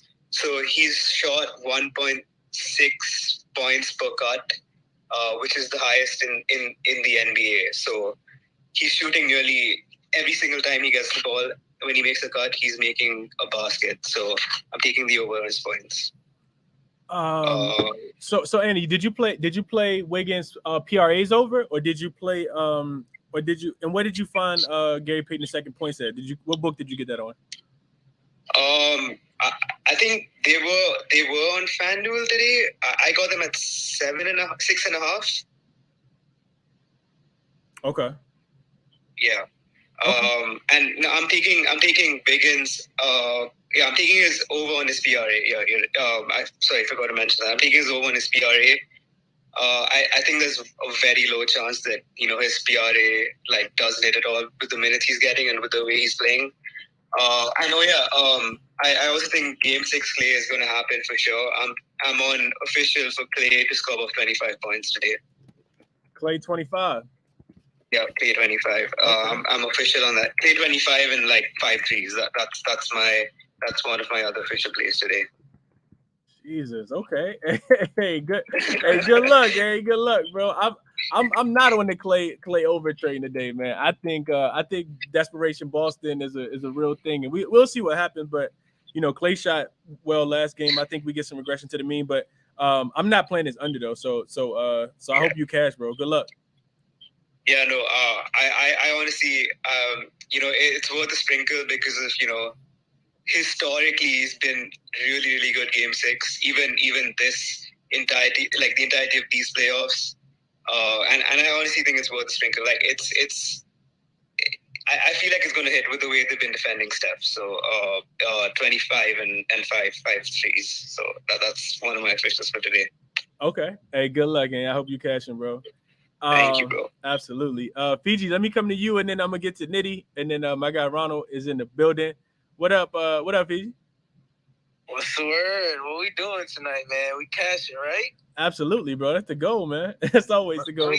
Let me tell you my quick officials, because you got like 1,000 people in. They gotta get all the real right shit. So let me tell you my 3 officials real quick. So let me tell you first off, they had Al Horford over 2.5 yesterday. I checked this morning, they pushed it up to 3.5. I just checked right now, they pushed it back to 2.5. I officially took that yesterday, yesterday I put it in. I was like, you know what? Fuck it. I believe in it. Al Horford over 2.5 assists is one of my officials. Another of my officials is Klay Thompson and Jaylen Brown first quarter points over, which Klay Thompson is over 5.5. Jaylen Brown is over 6.5. I put that in. And then I got a threes little parlay, which is Al Horford over 1.5 threes, Marcus Smart over 2.5 threes, and Derek White over 1.5 threes. That's my 3 officials right there. And it ain't even about hopefully. I ain't even trying to sound cocky or anything, but we cashing, and it is what it is. I hope everyone else cashes, and I hope we all get this money. Shout out, Chris. Absolutely, bro. Appreciate the love as always, man. I like the looks too, man. I hope you cash them, bro. I'm getting off for the first quarter, even though Jaylen Brown probably gonna end up going over first quarter this game because I was on his over last game and they wet the bed. But good luck, bro, especially in them early markets for sure. Let me come to Cap. I forgot all about Capper till it was up here. Let me get the Capper, and then I'm gonna come to you, Nitty, and then you, Ronald. What's up, Capper? How you doing, bro? I'm good, Chris. How are you? I'm doing pretty good, man. Trying to get to some money tonight, man. Hopefully we get another game, but I'm not gonna bet on Boston to win. What you liking? Well, I don't like any side. I'm not going to take a side on this game, but I do want to first actually back up finesse on a couple of points there. First off, follow and reduce and juice. I see he's in the chat, so absolutely give him a follow there for the baseball. But then also with being on Draymond's unders tonight. So I've also playing his under his PRAs. I got it at 21.5, so I'll go back and see if I can get 22 and play that too. So, but then I also put since I'm playing that for a full unit, I'm going to also put a half unit on under his 7.5 points. Okay. So he's in the 2 games they played in Boston, he's got 2 points and 2 points. And, I think there's something to be said about, Boston in Game 6. I know Miami won in Game 6, but they don't have the kind of villain that, the fans can boo every time they touch the ball like they'll do with Draymond tonight. My thinking, anyway. I've also got a lean here. I've been looking at this all day. I'm probably going to play it. It's a little bit on the spicier side. I'm looking at Otto Porter under 3.5 rebounds. So even though he's been starting the last couple of games, he seems like he's the 8th man in an 8-man rotation. So he's, under, that prop in 8 and 9 games in the playoffs when he plays under 22 minutes. And even though, Looney got in all that foul trouble early on, he didn't play a whole lot. So, unless they switch something up, I just don't see him getting the playing time to go grab 4 rebounds. Yeah, I can see it. I could definitely see that. Yeah, right now, like I said, Porter's just a lean for me. Like I said, I'm probably going to play it, but I don't know if I'm waiting for the lineups necessarily, but that's just kind of the way I'm going, and I'll drop down and listen in. Yeah, hey Capper, I think you onto a lot of things, bro. I really like that too. I think Gary Payton coming back has kind of cut into the minutes for Otto Porter because Gary Payton is, playing more minutes. And Otto Porter, isn't really needed as much as he was in the, first couple games in the series. So I like that look a lot, bro. Looks like he's also cutting a Jordan Poole a little bit too. Oh yeah, Jordan Poole only played 14 minutes. I think he had 2 7-minute spurts throughout the game, and then he went right back to the bench. Because I think Kurt understands that they need to win the game with defense, and they've been able to limit Boston to 100 points in back-to-back games, and a big part of that is, along with the rest of their defenders, but it's also, having Gary Payton II, on Jaylen Brown for majority of the time that Jaylen Brown's in the game. Yeah, sounds good. Absolutely. So yeah. I think you actually talked me into actually going and playing that Porter play for sure. So, thanks for having me on, and thanks for not having me follow Nico. Absolutely, dude. Absolutely, man. Good luck, Capitella. Good luck for sure, bro. Thanks. Absolutely, man. Nitty, talk to the people, bro. Tell them what's going on tonight, man. Then I'm gonna come to you, tall black genius. My bad. You know how it is when you're at a black funeral. My bad. Yeah. They was in there playing that Boys to Men. Yeah, we had a black funeral today. Y'all can put those analytical sheets to bed. Put them sorry ass back to back sorry shit to bed. We haven't lost games since January. Okay, we put that shit to bed. Put that with. Now they got a new one. The Celtics have never lost 3 games. And put that shit to bed. That shit is dead. I don't want to talk about analytical bullshit. Don't talk to me about TS percentage, on-court percentage. I don't give a fuck who plays the best defense on the perimeter. I don't give a fuck about rebounding no more. I don't give a fuck about none of that. Don't tell me about splits. Chris, I don't want to hear that either. I don't want to hear about who plays best when. I don't give a fuck he just had a baby. That shit is dead. I don't give a fuck who reffing the game tonight. That shit is dead. I don't give a fuck who taking the tickets tonight. That shit is dead. I don't give a fuck who's selling the hot dogs, the sodas. I don't even give a fuck if she can cook or not. The Celtics are dead tonight, Chris. Tonight, it is over. Let it go. Matter of fact, whatever money you plan on betting anything that got to do with the Celtics winning, send it to me.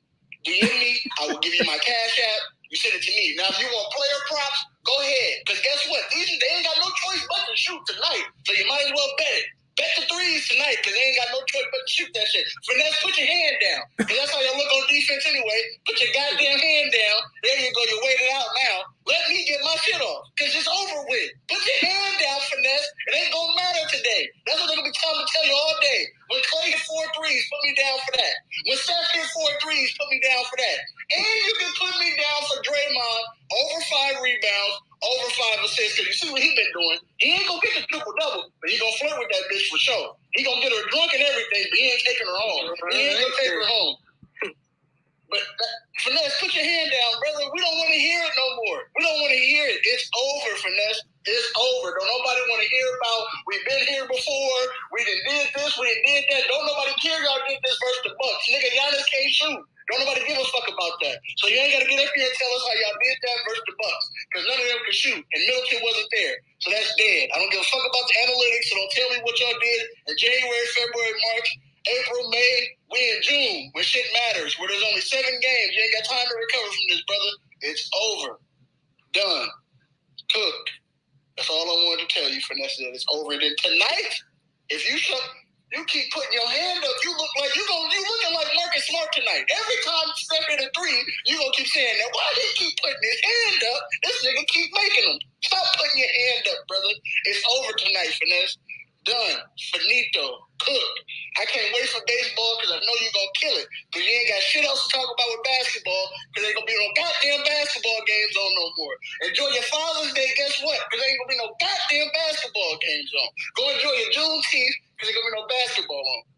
Go ahead, Finesse. You've been putting your hand up the whole time. Go ahead. Chris, can I go? Absolutely, bro. Okay, listen, somebody need to sign Nitty. Somebody get Nitty a contract or something. Oh, that shit was beautiful. Hood ESPN, bro. I like it, man. It was beautiful, bro. Nitty, I'm a not really respond to that. I'll see you at about 11:30 p.m., okay? Because all you're doing is digging that motherfucking grave so deep. Oh, my God, I can't wait. Anyway, Finesse, you're 5 feet deep. What else can you tell us about tonight? What can they do? Tell us, no. I don't want to hear nothing. I want to hear, what can they do? What they gonna do tonight? I'll see you at 11:30, bro. Oh, yeah, so you ain't got nothing fun. I ain't got nothing right now. Okay, well, listen, look. Everybody tonight is all black attire. All black attire. I'll make sure Sosa starts the space. I'll be there. ChrisBeCappinn will be there. We all gonna be there. We all gonna be at the funeral while we laugh at the pool party with our wigs on. And listen, look, we got the Clay people there. You know how you go and you sit down and you make a pot and shit with your girl and she put flowers in it. Don't worry, we got Clay there for you for that.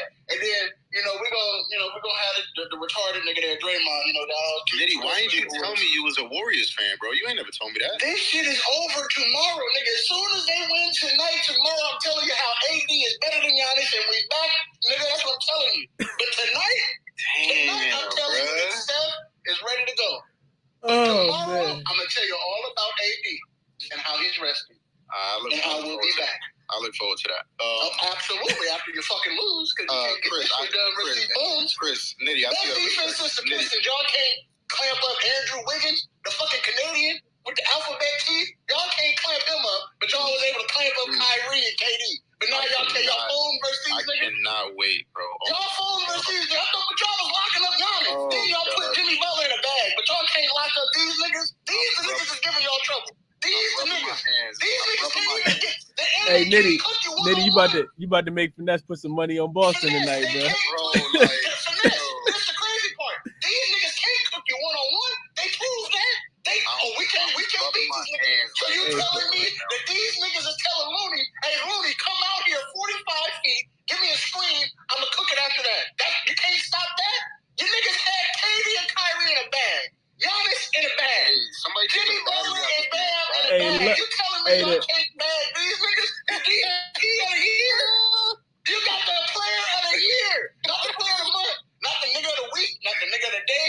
Not the nigga of the game. You got the defensive player of the year. They can't stop this? Huh? You want me to be a Laker fan? Here you go. You can't do nothing with this. You can't stop these niggas. You can't do it.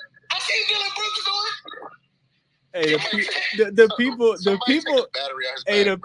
people loving Nitty that the YouTube chat going crazy. Listen, Chris, niggas are tired of hearing about analytical bullshit, Chris. Now, listen, if you want to talk about splits, take your ass to your ice cream parlor and they'll show you how to do the banana splits. Nigga, don't nobody give a fuck about what splits nigga playing. Niggas don't give a fuck about percentages of being on the court no more.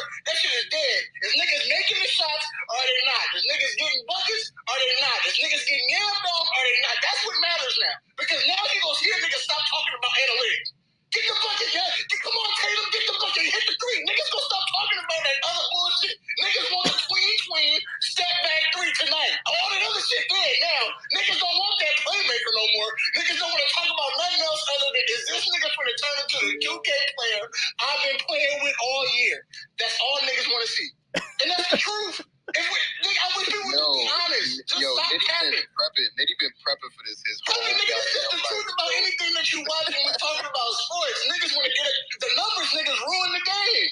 Real niggas is like, when you go see a nigga hoop, for real, you want to see a nigga get to the bucket, bro. That's it. I don't want to hear about what this nigga did in March and January. This ain't LA Fitness, bro. How is not LA Fitness, nigga? This is LA Fitness with 60,000 people watching, nigga. What you mean? This ain't nothing different. This LA Fitness with 60,000 fans watching with 1 million tuning in. Nigga, this ain't nothing different, nigga. Show me you can hoop. It should be no problem. You've been hooping all your life, nigga. What's the problem? How you get nervous now? You've been doing it. Some of these niggas been hooping for what, 20 years? How you nervous now, nigga? What's the problem? You've been doing it all your life. You know how Nitty gonna be? What's wrong with Jason Tatum for now? He got videos of him playing as a kid. The nigga got pictures with Kobe as a baby, nigga. Damn, if I met Kobe as a baby, I'd be a killer. I'd be a motherfucking murderer, nigga. Come on now. You know how Nitty gonna sound later? He gonna be like, yeah. I'm gonna be like, this nigga wasted his time. That's what I'm gonna tell him. Hey, Finesse, I can't wait for him to come to the Lakers. That's what I'm waiting on. Finesse, the space recorded, Finesse. You can always go back to it, bro. Beat the Celtics. Jason Tatum is going to the Lakers. He's done with y'all. It's over with. He know he can't win with the dark skinned bearded nigga. I'm getting the fuck up out of here. He's coming to LA. You see, he keep wearing the purple and gold shit. You niggas colors is green and white, but him and Jaylen Brown got on purple and gold all the time. For what? Why do you think that is, nigga? It ain't no fucking coincidence. Ain't no mix-up. You think they just keep leaving the green and white shit at the house? Oh, damn, we just fucked up today. My bad, I only got the purple and gold shit with me. Ain't no coincidence, Finesse. This man Nitty on his jetpack. Oh my, you done, bro? Yeah, at least he taking a break. Hey, Nitty, I'm gonna catch you at 11:30, my brother. I appreciate you being. I appreciate you being here, Nitty. We gotta let some. Nah, I dropped Nitty down so he could, because he probably won't go ever end up stopping. So I just dropped him down. Holy shit! I can't wait. That's it. I can't wait, bro. Anyways, I just want to make a quick point because I needed to get out of here, but I needed to stay for that. I hope everybody got a chance to stay for that. I'm hearing a lot of, and this has been a whole series, debating who's a better team, Warriors are the better team, this and that. I disagree with that. Like I've said before, I think the Warriors execute more consistently and they're a smarter team. I still don't believe they're a better team. So right now in a game 6, in a do or die game, I want the better team. I don't want the smarter team. I think that works out in a game 7 setting, especially in a Bay, which I hope is not the case. But right now I want the better team. And that's why, fandom or no fandom, I think we push it to the game 7 and we see what happens. You know what I'm saying? And we celebrate in the Bay. So that's all I had. I think it's a question of better versus smarter, and Golden State might be the smartest team in the league. So it's gonna be exciting, bro. Absolutely, man. Absolutely. I agree. I agree with that, Finesse. Derek, I want to come to you because I know you've been waiting for a minute. I think it's your first time up, Derek. So I want to kick it to you, Tall Black Genius. Coming to you next, and then we're gonna hear from Snag. What's up, Derek? How you doing, bro? Hey, can you hear me? Yeah, you good. You good. All right, cool. All right, well, it's going to be hard to follow Nitty A. Smith's interview there. But, no, I'm going to have to disagree with Nitty. I'm on Boston tonight. I think the fans in the NBA all want and need a Game 7. So probably the opposite will happen because I'm going to put a pretty big bet on Boston. But player prop wise, I like Marcus Smart. I think I saw him on his points over 15. I know he's not like a all-world scorer, but I feel like he's going to hit that mark. And then I also like Boston first quarter. I don't know. I think the crowd's going to be energetic, and something just tells me Game 7, man. So I don't have a dog in this fight. I don't even have an NBA team. But yeah, I don't know. I just would like some of your guys' thoughts on that, and yeah, that's it. Yeah, I think not to have a dog in the fight, bro. I talked about Marcus Smart a little earlier. I really like that look a lot. Off a loss, he's hit his player prop and gone over it by about 3 or 4 points in every single game throughout the playoffs. So I love that look a lot. As far as the energy and effort standpoint, I like, Boston first quarter. It's been a little variance for me in the first quarter, with covering spreads. So I think I'm going to play Boston first half. I have no idea what's going to happen after that. But like you said, I do think they come out with, maximum energy, effort, and intensity. We know Golden State typically, wins the third quarter. They typically won the second half as well, especially in the last 2 games. They've been dominating the fourth quarter. So yeah, I like that look a lot, man. I like both of your looks a lot. Right on. And hey, one more thing. What do you guys think of Jordan Poole's points, rebounds, assists tonight? I think he's a tricky guy to cap there because he it's predicated on how well he's playing early. If he comes out and he's playing well, I think Kerr leaves him in for a couple extra minutes. But if he's not playing as well, I can see Kerr, snatching him out and going back to Gary Payton II. He can't play his full run of minutes though if they want Gary Payton II on the floor, because they're not going to take Clay and Steph off the floor for long periods of time. So I think that's the tricky part. Right on. All right, appreciate your time. Absolutely, dude. Appreciate you requesting up, man. All right, good luck. Hey, good luck, Derek. I added your plays to the sheet, bro, for sure. Tall Black Genius, talk to the people, then we gonna come to Snag. Yo, ChrisBeCappinn, this is Tall Black Genius, Lane with a Y, Generation Y. If you see me on YouTube, it's Lane. We're here, man. I did say Golden State Warriors -11, Chris. That point margin is at +600 right now on FanDuel, Chris. This is a Golden State smash spot, man. At the end of the day, understand that they already did win in Boston, and they did win by a nice fine margin there. Within the last few minutes of the game, you're going to watch Golden State get those extra free throws to push that margin longer than just 4 to 5 points or even 1 to 5 points. I think that Golden State will win this game tonight and close out the series. Pivotal Game 5, they won it. They have the lead. Boston is in an elimination situation, and everybody's just saying, oh, the fans need, the bettors need a Game 7. Who gives a fuck what everybody needs? This is where you can get Golden State as an underdog to win the NBA Finals, people. Wake up. Come on, man. You got the number 1 and the number 2 all-time three-point shooting leaders in the playoffs. We're cashing Golden State tonight. No debate. It's over, guys. It's over. And, Chris, the real money is within Boston's first half, Golden State full game at +500 right now. Okay? It's for Boston to take the first half for the public and Golden State to eat them up in the last few minutes of this game. That's where I see it at. Last game, I wonder if everybody was betting Golden State Warriors third quarter. I wonder where all those people are at today. And if they're ready to bet Golden State third quarter again. Because now they're going to play catch-up. Last game, they had the lead, and, of course, they sustained the lead. So they didn't catch the third quarter last game, Chris. But Golden State Warriors third quarter could also be a play. But my official is Golden State Warriors -3. Let's cash. Warriors -3. You gonna take them? You gonna take them -11 too, or no? Yes, Chris. The 11+ margin at +600 on FanDuel. The 11+ margin is +600 on FanDuel.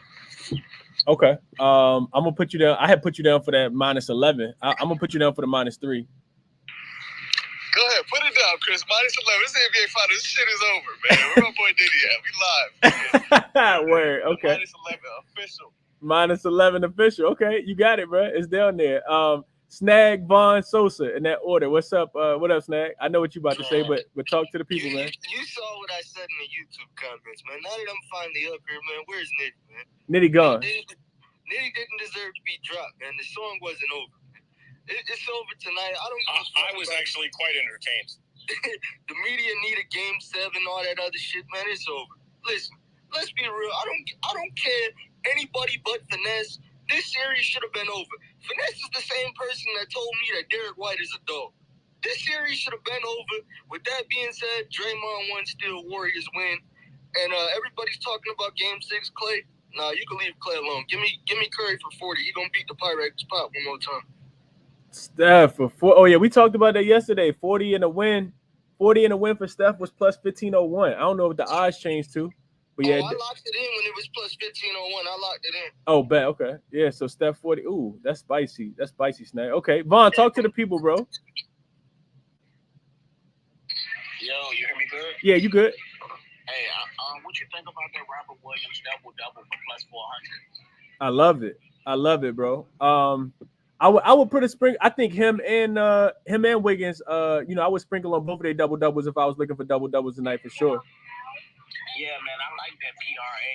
I like his PRA line that you talked about.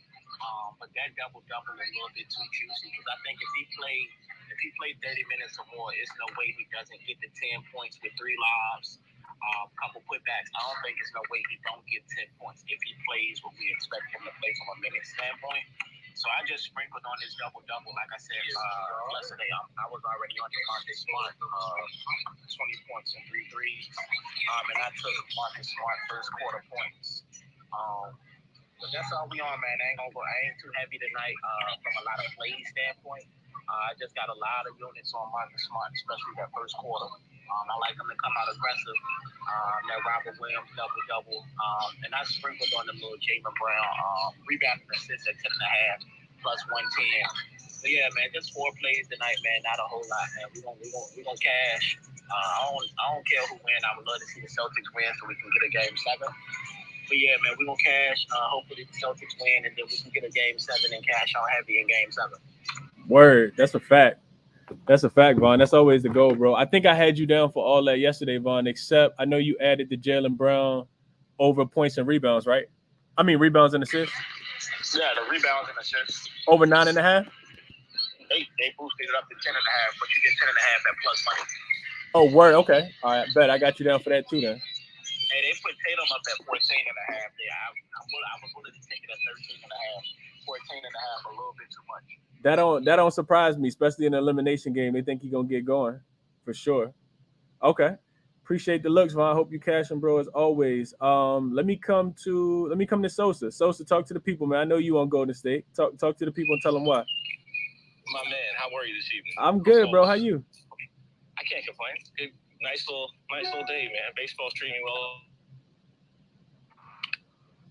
so far. I'm not gonna come in here and beat a dead horse. I'm gonna be honest. I think Clay hits 5 threes tonight. That whole Game 6 Clay thing, like, fuck the Game 6 shit. He's putting up the shot the whole series. Like, by volume alone, he's gonna get the shots. I think he makes them. I think it's a Curry game. Curry shooting 0 for 9 from 3 was an absolute aberration. I think anyone who thinks that he doesn't bounce back today probably doesn't know anything, respectfully.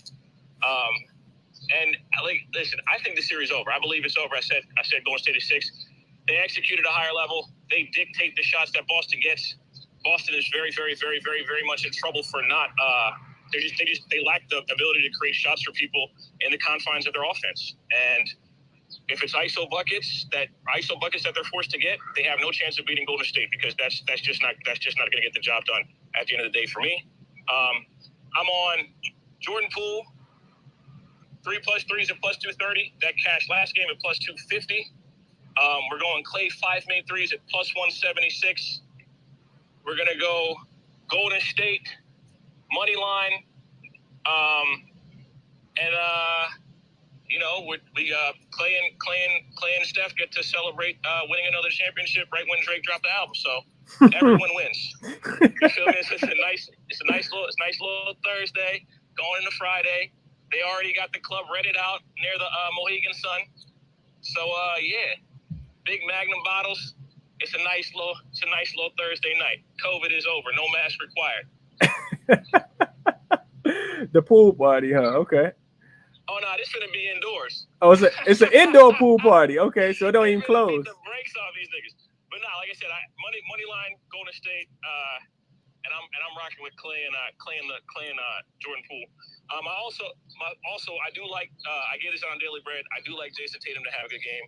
I think win or lose, the referees will make sure that he shoots at least 14 free throws, so he'll get to 30. Who is that, Steph? No, that's Jason Tatum. Oh, that's Tatum. Okay. And I wouldn't be surprised if he goes 8 for 24 and honors Kobe Bryant. He does that so very well. Tatum, 8 for 24. Damn, that's tough. Kobe went 5 for 24 in a game 7, but that's my guy, so he gets a pass. That's a fact. That's a fact. So okay. Sosa got some looks for the Golden State side of things if you like them, man, for sure. Great White. Let me kick it to you, man, and then I do want to get the racks, and then I'm gonna go to Prolific, get Prolific up here as well. Aaron, I'm coming to you because I know you've been waiting for a minute. But Great White, take it away, bro. What's good, Chris? What up, man? What up? Talk to me. Not much, man. All right, so I got a couple looks here. The first thing that I was looking at was Celtics team total. I'm putting 1 unit Celtics team total over 106.5. Then once I started digging a little more and going through the whole season, I realized that when the Celtics, when they scored 96 or less, or even 97 or less, the following game, they're 11-1 against the spread. And 2 of those games were against the Warriors, where they beat them twice. The first game was in the regular season. It was at Golden State. And the second win was from game 2 to game 3. I believe in game 2 they didn't even hit 90. And then the following game, in game 3, they won 116 to 100. So after I did all of that, I was like, you know what? I'm expecting the Celtics to bounce back here. We're going to get a game 7. I don't do this often, but I'm really confident in this. I put 3 unit max on Celtics money line. It was juiced up when I did it up at 160. I know it's a little higher now, but I don't care. And I also put a unit on Celtics minus 3.5 as well. And then I agree with Sosa. In order for the Celtics to get to that 106.5 or 107, and for the Celtics to win, they need a Jason Tatum game, at least a 30-burger. He's much better than how he's been playing. I think he's not going to defer as much, even though the Celtics offense runs smoothly when he's getting everybody else involved. But tonight has to be a game where he dictates everything. So those are my 4 plays tonight. I'm expecting a game 7. I know people joke around about the whole Scott Foster and the wrestling. I don't buy into that much, but it's going to be Celtics tonight. So let's go C's. C's, okay. What was your officials again, Great White? Celtics money line 3 unit. Then Celtics minus 3.5. Jason Tatum over 27.5. And Celtics team total over 106.5. I'll be surprised if the Celtics don't score 110 tonight. Yeah, I agree. I definitely agree with that. That's I like your looks, Ray White. I do think there's a way that Boston could win this game and slow Golden State down a lot, and potentially not get to the 106. Like I can see them winning a game where Golden State isn't on their best game, and they might win the game like 103 to 95 or something like that too. Which is why I kind of stayed off the total. But I think each game that Boston has won, they've went over this total of 106.5. So I can see where you're coming from with that one for sure. Well, yeah, there's another thing. I was looking at the team total line from previous games, and I saw that this is actually one of the highest that it's been for the series for the Celtics. And under 2 wins, they scored 120, and the other one they scored 116. So in order for them to win, their 3 losses, they actually scored under 100, and their 2 wins, they're scoring over 110. So I think that trend continues tonight, and they're going to get over the hump, and we're going to see a Game 7 on Sunday. Okay. Yeah, I hope you're right. I definitely hope you're right, bro. Good luck on your bets, Great White. Hey, we might do the Spaces live at halftime too. So man, I definitely stick around. You know, hop in them joints. Hop in if you're available. Yes, sir. All right. Rax, let me come to you, bro. And then Aaron, I want to get to you, and Prolific, I want to come to you too. What's up, Rax? How you doing? Yo, what's good, Chris? I appreciate you for bringing me up here. Absolutely, bro. Talk to me. Yeah, I just want to say a couple things. Nitty ain't wrong at all. He was stating all facts. You feel me? Okay. I fucks with Nate, but I just wanted to say too that somebody said that they saw Gary Payton on FanDuel. I didn't see him at all on there, so I didn't either. I was looking for him too. But he is on Bet 365. So if anybody looking to bet him, he on Bet 365. And go Warriors, because it's going in tonight. So sorry about that. Oh, it's ending tonight. Okay. Let's go Warriors. Right. Okay. Aaron, that's my piece, though. Okay, nah, for sure. Everybody got an opinion, bro. Cast Absolutely, bro. Appreciate that. Aaron, talk to the people, man, and then Prolific follow up behind him. What's up, man? Yeah. Okay, I just want to say, regardless if you want Celtics or Warriors, I'm obviously Warriors. Just look at the over to 210.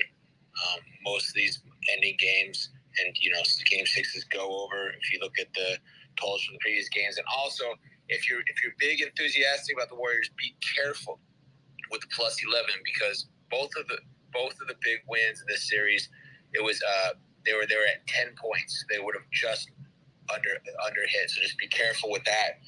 As far as my best bet, I'm just gonna go. If Golden State wins, I think it's gonna be a big game for both sides, and I'm gonna go Golden State over the 210 and a half. That's at plus 350. If you're gonna go Celtics, I would still go over the 210 and a half. Yep, I absolutely love that, bro. I love that look, and I couldn't agree more. Like I said, I'm gonna put a small ticket in. YBB convinced me when he came up. All the trends bow to the over, and if you like Boston in this one, you got to like the over in the first place, because every time they win, they go over their point prop. So, I absolutely love that look, man. Like it a lot, bro. Yeah. I mean, I'm on the fence whether Warriors or Celtics on the over, but I'm probably gonna have to just go Warriors, because at this point, I mean, everybody knows the series over.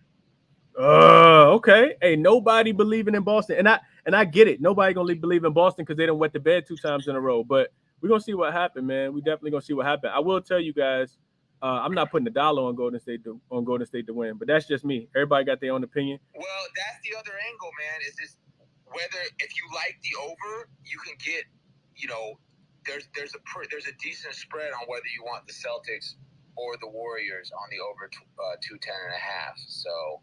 It's just these 2 ways to look, but I would just go the Warriors over 210 and a half because of the plus money. Absolutely.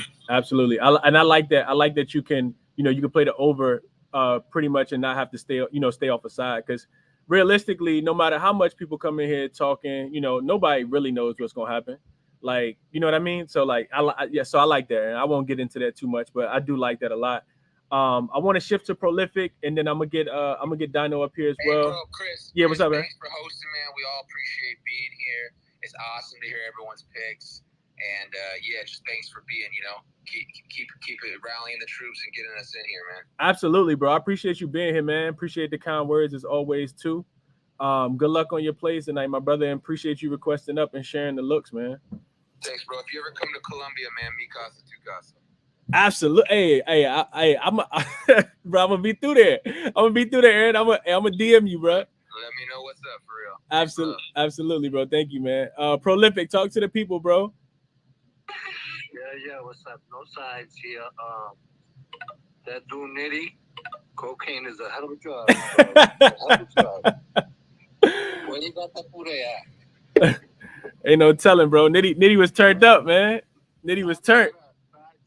But if I had to take a side, I don't need any Celtics only because it's East Coast. You know what I'm saying? I got to rep East Coast. We got to rep East Coast, Chris, you know? That's the only real reason. But nah, I'm going to watch the game and, you know, enjoy it. I put in a little flirty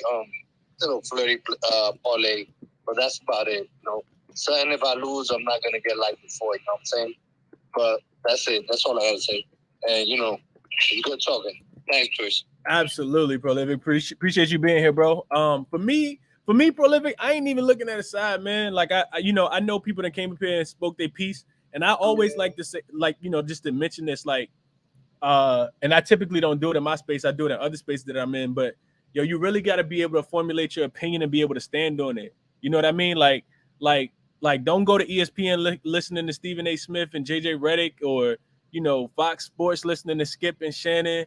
Like, you literally got to be able to watch the game, figure out, which team you think is the best, especially when you don't got a dog in the race, when you don't got a dog in the fight, and formulate your own opinion before you actually come into a space, or before you, especially if you easily influence, right? Like, to be a handicapper, you really got to believe in what you see with your own eyes, right? And you could be right or wrong, of course, but don't just listen to other people, man. I think that was one of the mistakes that I made when I first started. Now I could literally have Steph Curry in the space, and I'm still telling them I'm not betting on them tonight. You know what I mean? I'm betting on Boston. That's just how confident I am in my plays. So I just encourage people to to be that confident in what you're the tickets that you're putting in, for sure. But appreciate you always, Prolific. You always been supportive, my brother. Cop and merch. Always, bro. Appreciate you. Let me kick it to Dino. Dino, what's going on, my brother? Talk to the people. I see you got the Golden State Warriors in your background, so I'm interested to hear why you think they're gonna win, or what your play is. Bro, before I even get to that, I'm just seeing my picks real quick. So my first pick obviously is Steph. Can you hear me? Yeah, you good? You good? Yeah. So my first pick obviously is Steph, and I saw something that the last time he had 0 threes, he went on to break the record with 13, like the very next game. So I'm all over Steph today. I feel like the 28.5 is a steal because he began that without even playing fourth quarter sometimes. So I'm all over Steph today. And then Looney, I was surprised that his rebounds opened at 6.5. He's gotten that in 5 of the 6 games, and he didn't get it last game because he had like 3 fouls in the first quarter. So he was in foul trouble all game, and he still had 4. So I took his 6.5 because if Robert Williams is playing, I feel like we're gonna play him a lot. So I felt like the 6.5 was a steal for Looney. So now why I believe Golden State's gonna win is because as of last game, I thought we were gonna win game 5 and lose game 6, but that was before Steph had that game, because now we're coming in with game 6 Clay. I don't think Clay's gonna have an insane game 6, but I think he's gonna have a solid performance. But that Steph bounce back, plus how the fans are already talking to him, I just think Steph's gonna have a crazy game today, man. So that's why I'm on Golden State today. But that's more of a lean though, because I think the Celtics gonna make it tough. But my officials are Steph 28.5. I don't know if it's 28.5. Let me check for you real quick. Yeah, I think it is 28.5. I looked at it earlier. Yeah. So Steph 28.5. I laddered it all the way to 40. I took his threes as well. And Looney 6.5 rebounds. I feel that's a steal of the day, because Looney we need his rebounding today. We need it. Okay. Yeah. I had a little side parlay, but that's more of a long shot though. It was Steph 7 or more threes and Looney 13 or more rebounds. That was at plus 7,000. It's just like a side piece type thing, but yeah. So Steph 28.5 and Looney 6.5 rebounds. Okay. Yeah. Hey, good luck. Good luck, Dan. I hope you cash them, bro. No problem. Appreciate it. Yes, sir. Planet, talk to the people, bro. What's going on? Hey guys, what's going on, man? What up? So you know what? All right, let's just jump right into it. I mean, Nitty really did set a good tone today. I ain't gonna lie, he really did came through with it. But to be honest, I think when you look at this series, as a whole, you look and see the only thing that has been consistent is defense. The defense has been consistent, and I think I often talk about the scripts, and I talk about last spaces for the last game. We talked about somebody having that breakout game. And I really, as much as I would love to roll with the whole narrative of Game 6 Clay and all that, I really think Boston is going to win tonight because we've seen that breakout defensive performance from Jason Tatum, but we have not seen his scoring breakout. We haven't seen a performance from him, to be honest. And there was a game, that defensive game, where he had all those assists and rebounds. I think he realized he didn't have to play extremely well for his team to win. But we still haven't seen that game from him, bro.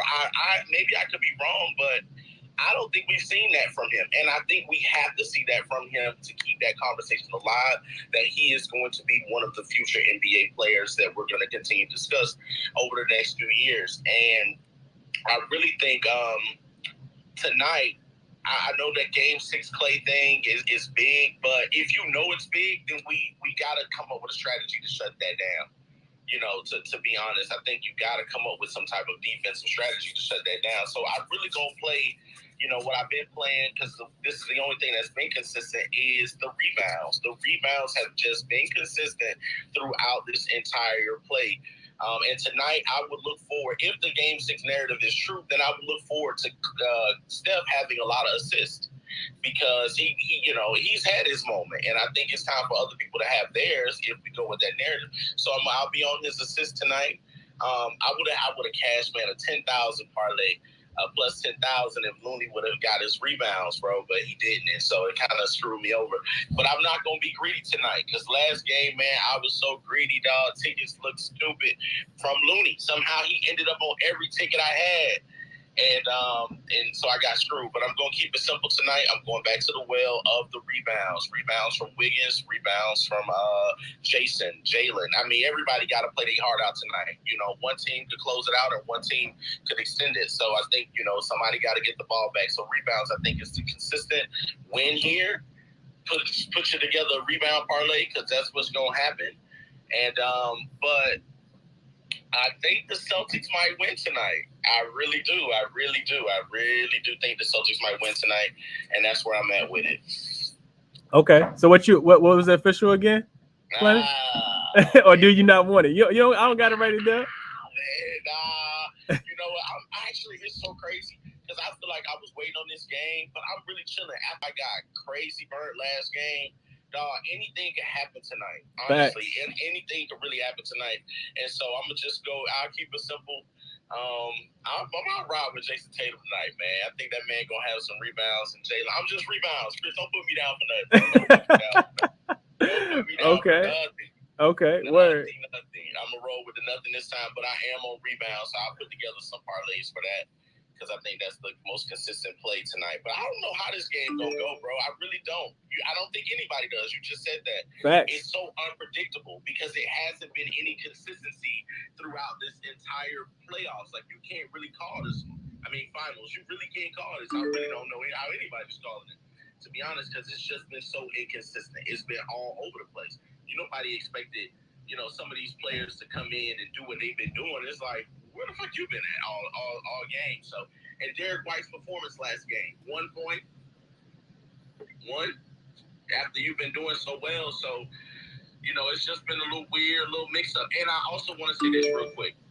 Look at the coaching. The coaching lineups have just been crazy. They've been all over the place. Pull this person out, put this person in.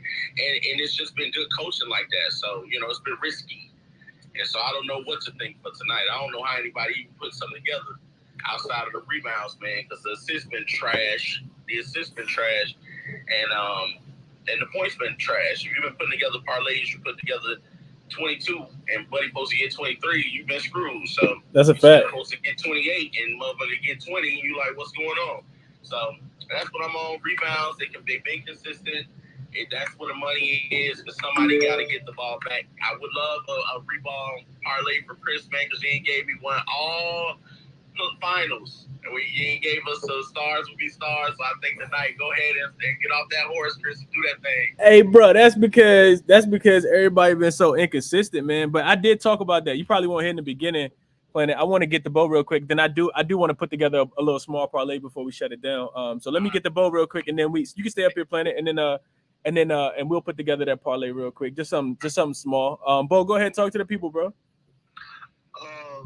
I just wanted to clarify something I said earlier. So I know you got people on YouTube too. Like, if people are looking for like player prop specials to like that you can straight bet, those are on DraftKings.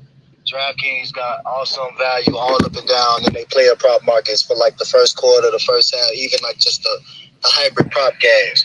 I also wanted to say, piggybacking on something a speaker said a couple minutes ago, we haven't seen Golden State like fire on all cylinders yet. I mean, in terms of, Draymond being, a potential walking triple-double. I'm speaking off of the experience, the history here. Obviously, everybody knows about, Game 6 Clay. We are well aware of what, Steph Curry has solidified himself as.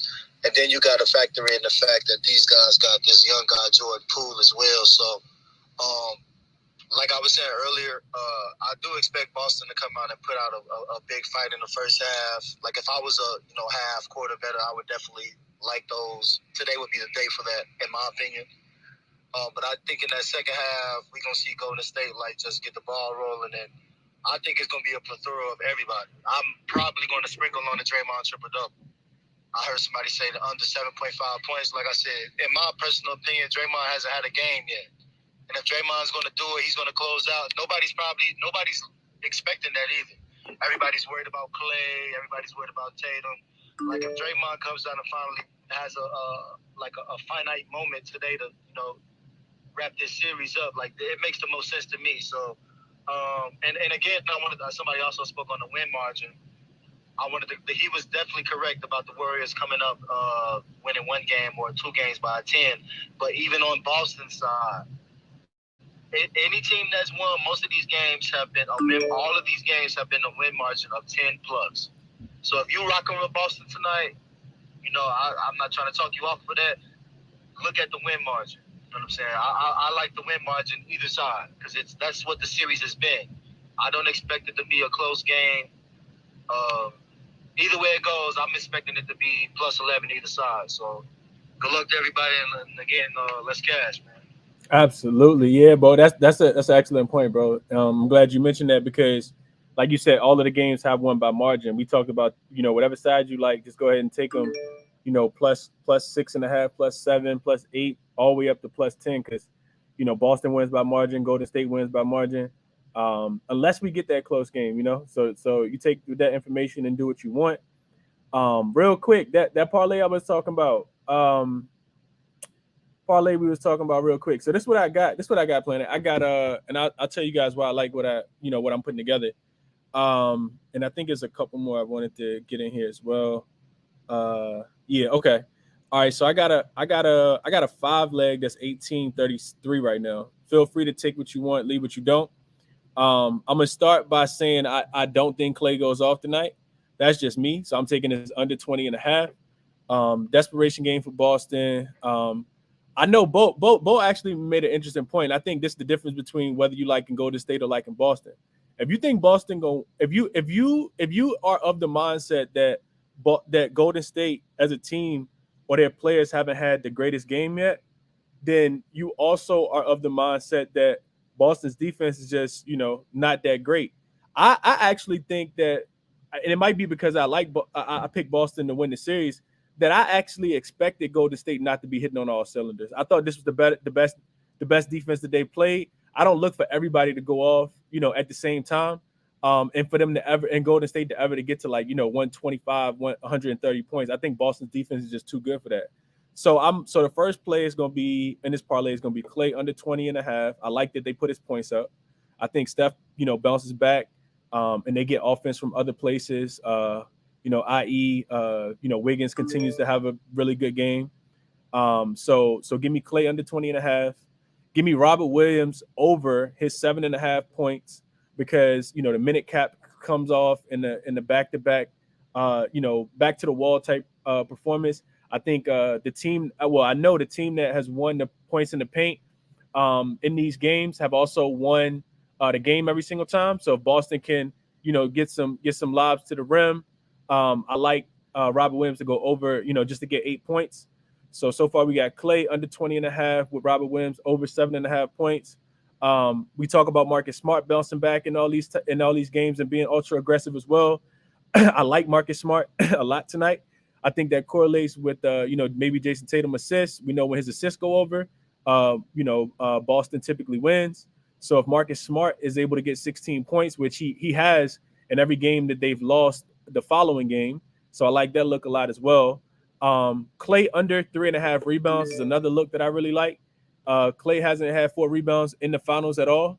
You can go back and check those numbers. So give me Clay under his 3.5 rebounds as well. I just don't think he's going down there to get a bunch of those rebounds.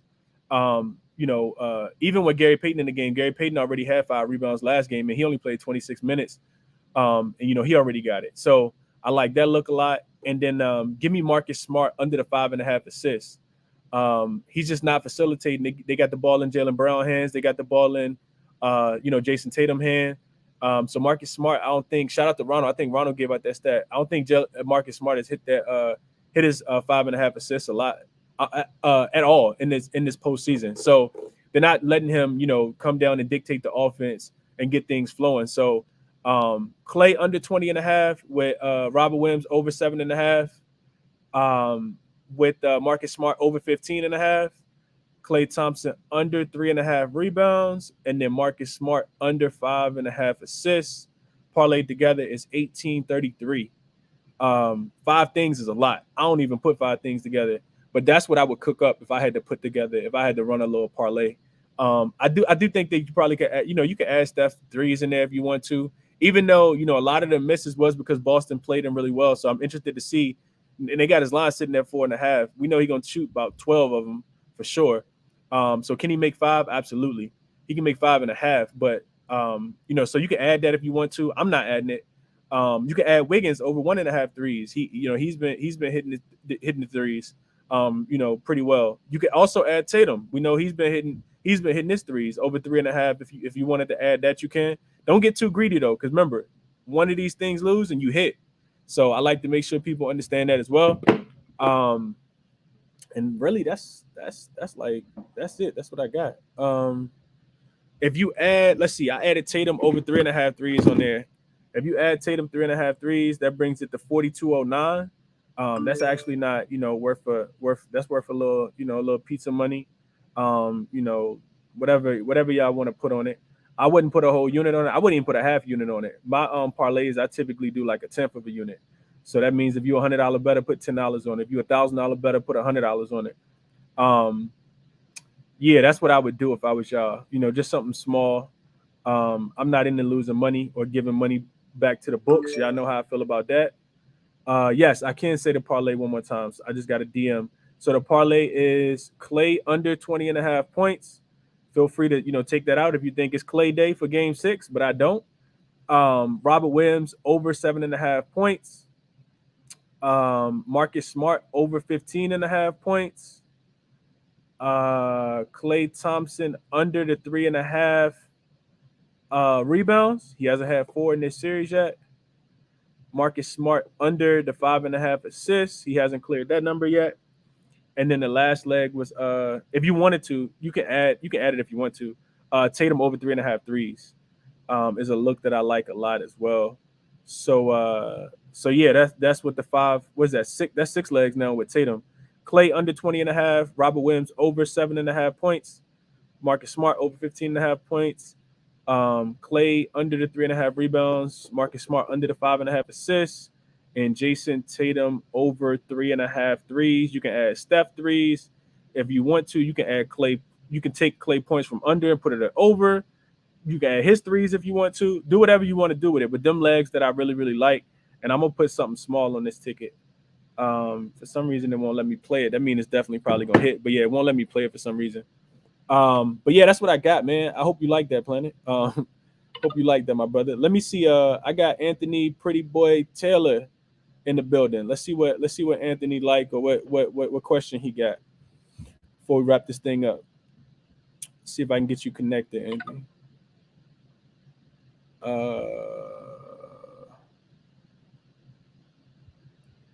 Hey, Boogie, can you hear me?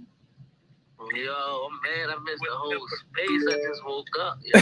But I'm what's up, yo? How everybody doing today? With the numbers. Yes, sir. So I sent you, You know what it is. I sent you over the write-up of Proud shit, so you should, that should be in your DM. Okay. Good thing I ain't wake up at 9 o'clock. All right, so what's up, y'all? So, today I'm ready to give y'all a little conspiracy numbers. I know they just gave y'all 2 hours full of stats and facts. So I'm gonna come in here with the conspiracy numbers. Lately I haven't been looking at no stats, no ATSs, no nothing, and I've been having my most profitable betting month. So what I study is gematria. That's the taking the English alphabet and turning it into numbers, and a lot of the times it add up to a lot of events that happen in the world, not just sports, but school shootings, sports, celebrity murders. They all done by the numbers. So these are the numbers that I had today for this NBA Finals game. So my numbers supporting the Warriors. NBA Finals equals 165. If the Warriors win the Finals in 6 games, they will be on 165. The Celtics will be on 160. The Warriors will stay on 165 playoff losses. If the finals ended in 6 games, that will be 94 days after Curry B-Day, and the name Wardell Stephen Curry equals 94. And last game, if y'all remember that final score, it was 104-94. So with full reduction and reverse reduction, so that's the alphabet forward and backwards, Wardell Stephen Curry equals 94, and it also equals 104. So, here in America, we like to say that's a coincidence. But coincidentally, the last total of the game, the 104 and the 94, both equal Wardell Stephen Curry. I think that was like the prep game because this game 6 will be all tributed to Stephen Curry. So also, Curry won the All-Star Game MVP in Ohio in the 75th anniversary of the NBA. Now he is looking to win the Finals MVP in the 75th anniversary of the NBA and get his team to 7-5 in the Finals, right? If the Celtics lose, they will fall to 17-5 in the Finals. Golden State equals 175. Pope St. Francis equals 175. Why do I got Pope St. Francis in the NBA basketball stat? Because you don't know the Jesuits is who run the news, the sports, the media, and Pope St. Francis is the man of it all. Also, the Celtics and the Warriors played on Pope St. Francis' birthday, December 17th. Y'all can go check the box score. But they played on his birthday. And that's kind of how I guess this will be the final, the Celtics and the Warriors. I use Pope St. Francis' birthday game, and that's usually what I look at. Jason Tatum is 41-32 in the playoffs. Golden State equals 41, and NBA Finals equals 33. So if he loses one more game, he will have that 33. Celtics is 3-2 at home in Game 6s. NBA Finals equals 33. Warriors are 1-2 away in Game 6 Finals, and guess what? Boston equals 22. Warriors is 15-6 in the 2022 playoffs. Today is 16-6 if you put the date the other way. So today is 6-16, 16-6. They can improve to 16-6 with a win on 16-6. This is not a coincidence, folks. Celtics next loss. Celtics next loss is their 41st loss. Golden State equals 41. Warriors is 205 and 165 in the playoffs. NBA Finals equals 165 and the Celtics equals 26. So usually in gematria, if you got a number like 206, it can be drawing out 206, or you can take up the 0 and make it 26. So I'm not just going to give y'all Warriors numbers. I got a few things for the Celtics, too, for my Celtics supporters. Warriors are 4-5 away in the 2002 playoffs. Celtics equal 46, and Thursday equal 46. Celtics are 14-9 in the 2002 playoffs, 6-5 at home. In the 75th NBA season, they can improve to 7-5 at home. The Celtics are 7-1 after a loss in the 2022 playoffs. Kobe Bean Bryant is 81. Let's see if Tatum honors Kobe today. Warriors 37-27 in the finals can fall to 15-7 in the playoffs, and they can stay on 37 final wins. 157. What the record will be is the 37th prime number. Kobe Bryant equals 157. Briggs Sports equal 157. And NBA Final equal 157. And my final thoughts for y'all is this is going to be a tough game. I really like all the numbers that support the Warriors. I feel like the numbers that align with Steph is the most important, because to me, the simulation of this season was all surrounded by Steph Curry. They've been trying to give us hints all year with him breaking the record, putting the All-Star game in, his home state. Him and LeBron was born in the same hospital in Ohio. It's like everything is surrounded by Curry this season. So I feel like I had the Warriors at 6 before the playoffs started. I got my ticket on my Twitter account. And the day is Thursday. Thursday in the number 35 favors the Warriors. And I just really like the Warriors getting the 16-6 on 16-6. That's all I got for y'all conspiracy numbers of the day. I love this section of the show, bro. I love this, but you should see the comments I'm getting, bro. I bet. I forgot about the YouTube. Let me check it. Oh, Boogie leave and it shut down. Let me say this just real quick. I say he's like very onto something when it comes to this thing that I talked about this before about Steph. My only concern about all this is, does it make sense for the narrative for Steph and them to win tonight versus at home? I mean, does the celebration, the lights, the confetti, that camera moment looks better in Golden State? That's my only concern about tonight. Is does them boys get it done at home? I feel like they want to win. They respect their crowd and their fans so much in the engagement. Like, I feel like they just want to win at home. That's the only reason why I feel like Boston wins tonight. And that's a good point. But one thing that I realize is that these people will go for the numbers more than the narrative. So for us, we'll look at it like probably like, oh, they want this to happen because this is the best story to tell. But really, these people who own these leagues and these news media sites, you know what I'm saying?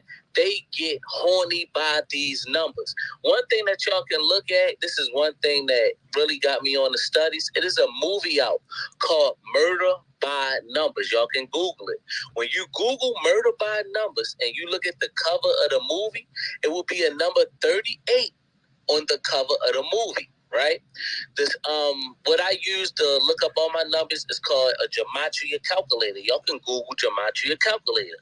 And I want y'all to type in the number 38, and you're going to see that murder equals 38. It's not a coincidence that they throw. It's like they throw these numbers in our face just to say, like, haha, they don't know nothing that's going on. So one thing that I tell people to always look at is the movie Murder by the Numbers.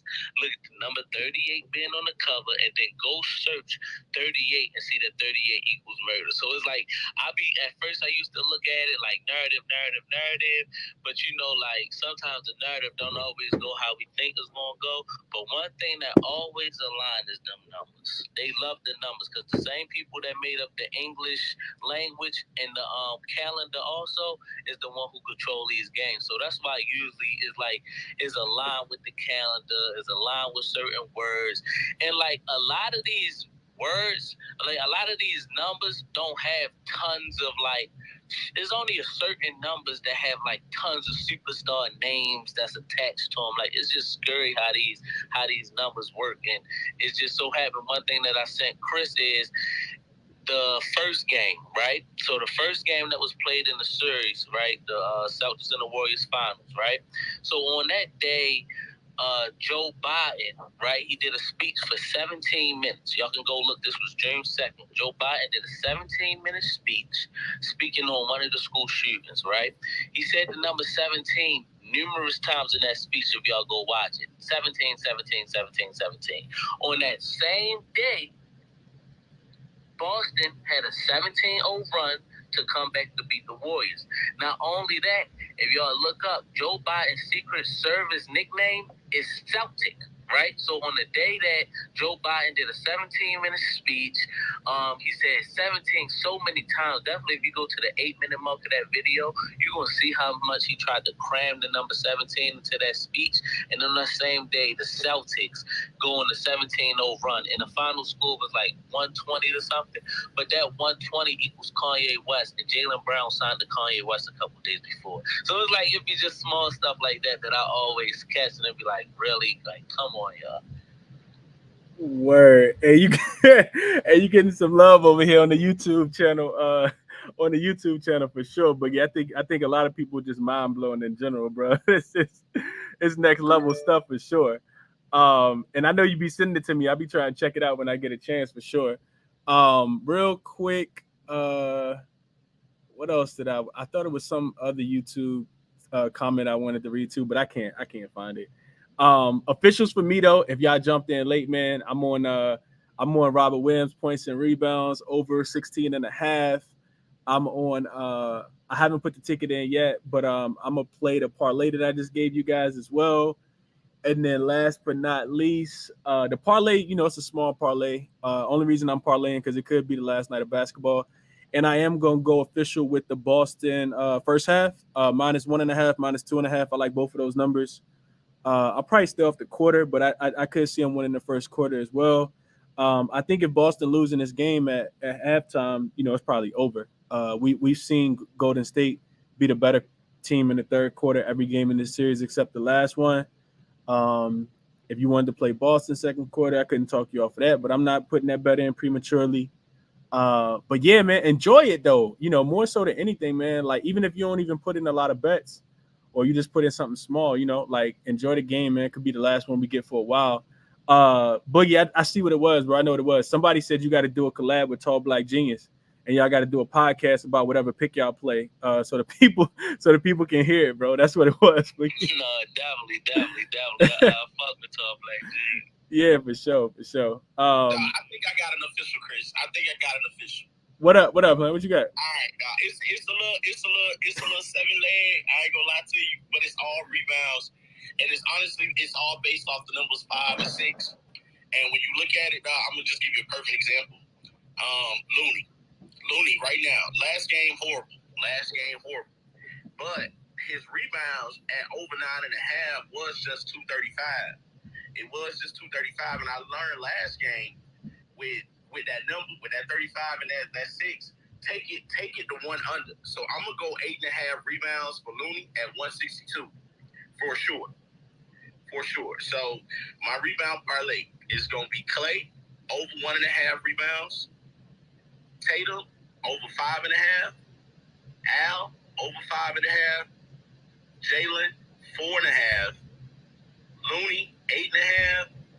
The last two, Steph 4.5, and Robert 6.5. Okay. Hey, I hope y'all repeat it for the people so they can get it one more time. All right. And I think this is the safest one because I feel like everybody always hit these numbers for sure. But I think based off the numbers, this is what it's going to be. Clay 1.5 rebounds. It's an all rebound parlay. Jason Tatum over 5.5. Al over 5.5 rebounds. Jaylen Brown over 4.5. Looney over 8.5. That's the stretch right there. That's plus money 162. Steph over 4.5, and Robert Williams over 6.5. Okay. It's spicy, but I think it's gonna hit. Yeah, I mean, what's the odds on that? The odds on that is 14.45. Ooh, okay. Little juice. Okay. Yeah, man. Honestly, I think parlays, if they're not super safe, they could be a wash. And I think most people know that they've been playing them, but they could absolutely be. Who scared you the most of that parlay? Clay, because he don't try to get rebounds. But Clay gonna get 2 though. He might get 2 for sure. But it would. That's 1.5. I can take Clay out. Let me see what it is. Keep him on, Planet. Keep him on, bro. Rebounds. Rebounds volatile, bro. Like, keep him on, man. He definitely could get it. You know what I mean? I'm not trying to talk you off. What I'm saying is he don't be going there to get rebounds. But it's it's a closeout game. He might really leave it all out there. I don't think Clay going half step tonight. I think he's gonna play hard. I just don't think that he's gonna be able to get to his points because Boston gonna lock him up. So I would, I'm not trying to tell nobody to go to take the unders with me, but I do think that Boston back to the wall. I think they come out and try to prove something. It's real easy to fade Boston tonight just because they done played back-to-back terrible games. So I know a lot of people not on them, but that's the only way I would look in this game. I'm not playing Golden State. Okay, to switch it up, I would definitely take Clay under 4.5. That's 270. I'd take Clay under 4.5. Okay, yeah, okay. And that put me at 1609. For sure. Okay. I think I gave out mine. Let me see if I can get Anthony connected real quick before we get out of here. I'm here. One thing first, let's put this out there. Nobody locks Clay the fuck up. Only thing about Clay is he misses shots. You ain't locking Clay up. He just misses shots. Let's put it like that. Name an NBA player who locked up Clay in his whole career. Hey, Anthony, I'm a if he ain't shooting good though. Hey, Anthony, I'm a DM you. I'm a DM you something that's gonna show you something different. But I understand what you're saying. You're saying that he just missing shots. What I'm saying is Boston's defense is so good at being able to switch the pick and roll that if Clay not catching and shooting, he really not effective because granted he done came back from them lower leg injuries. He's not able to blow past the defenders on Golden State. I mean on Boston the way he was in some of the other matchups. I totally agree. Let me add on to that. Remember when Jordan went and played baseball on The Last Dance and he came back in the middle of the season and he got into the playoffs? He was like, hey, my body's not 100% there yet. I'm exhausted. Wait till the next season. Same thing with Clay. Now let's take an accountability. Boston has played 3 Game 7s or 2 Game 7 in this playoffs. Jason Tatum and Jalen, they've been every single game, been playing 44 plus minutes a game. They are exhausted, my brother. They are not going to keep that same energy all fucking day. Your body's going to break down. Their bodies are breaking down. If you guys can't see that as a professional, I know that their bodies are breaking down from all that minutes. I don't see Boston winning. I got Warriors by 4 in this game. Okay. Hey, so look, Anthony, the second point you made wasn't necessarily on Clay. Oh, I don't think you was directing that to Clay. I think you was directing that to your point on Golden State. And I agree with you on that, which is why I'm not taking Boston to win the game, right? Like you said, I talked about it earlier in this space. You might not have been in here. A lot of people probably wasn't. But for me, like Boston hasn't worked smarter. They've worked harder, right? Like going to these Game 7s, and now you find yourself back up against the wall again, having to come out and, like do or die type situations. Granted, we've seen it before, but like you said, like having to play so many minutes already in the playoffs, having to play so many games in the playoffs. Udoka doesn't go deep into his rotation. They only bring 3 people off the bench. So Jason Tatum and Jaylen Brown are playing heavy minutes. And Golden State they have a lot more depth, especially with, getting Gary Payton II back. So I agree with you. I agree with you on that point, which is why I didn't take Boston. I don't have no official tickets on Boston. And on top of that, a lot of people say, well, Boston played great defense on Curry when he went 0-9. Well, shit. Curry had 7 3-point shots that were damn near wide open, and he missed. It's just you're going to have a game where you're missed. You're going to miss. Curry's going to miss. Thompson's going to miss. But you ain't never in their career seen them two go cold on back-to-back games. Just not going to happen. Stephen A. Smith also pointed this out. The one thing about Boston that renders them substantially is Marcus Smart is not a true point guard. You need a facilitator to control the game, slow it down. When you look at Chris Paul as a point guard, he makes the center looks good and Booker look good. He controls the game. When you look at Marcus Smart, he out there trying to look like Westbrook, jacking up fucking threes like he's that guy. He's not that guy yet. Yeah, no, I agree with that. I agree with that too, Andy. I actually said that at the beginning. Jason Tatum and Jaylen Brown have had to, run that offense when times get hard, and it's led to Jason Tatum having the most turnovers in NBA playoff. They said Marcus Smart has 21 assists but 16 turnovers in the series. What point guard does 21 assists and 16 turnovers in this series? Come on, bro. Yeah, shout out to Steve Kerr, because they definitely make it tough on them. The Golden State defense is really ramped up in the on defensive end as well, holding Boston under their point total, I think, in 3 of the 4 games. So yeah, I agree with you on that, bro. And when you look at it, a lot of it, it's not about. It's always never been about the starting 5 versus starting 5. This series was always about the bench. What bench is going to come off and provide? When you're looking at Boston benches, so that's why you see Marcus Smart, Jaylen Brown, Jason Tatum playing 44 or 45 minutes. Who else is scoring off the bench besides White? I don't know the white boy now. I'm sorry if I have to call him white boy. Pritchard. He coming off the bench giving you 3 or 4 points, but you got White scoring 15. Warrior side, you got Kuminga who can score, but it's not really playing. You got Gary Payton, you got Jordan Poole, you got Iguodala, and you got Otto Porter. We have support, so Curry doesn't need to step up. We have other players on the team that can also step up if needed to be. When you look at Boston, you have nobody reliable on the 3-point line or who can play a defense. Jason Tatum is not that good of a defender. Jaylen Brown is an okay defender. Marcus Smart, debatable. He's been getting his ass tore up this whole series. So when you look at the bench, it's all about which bench is going to play better, because your bench is what's giving your starters rest. Obviously, it shows on Boston because the starters are having to play 40-plus minutes. So with that being said, Anthony, you taking Golden State bench on the road in the closeout game tonight over Boston bench at the crib? Absolutely. It's proven facts. When you look at Poole, he's consistent.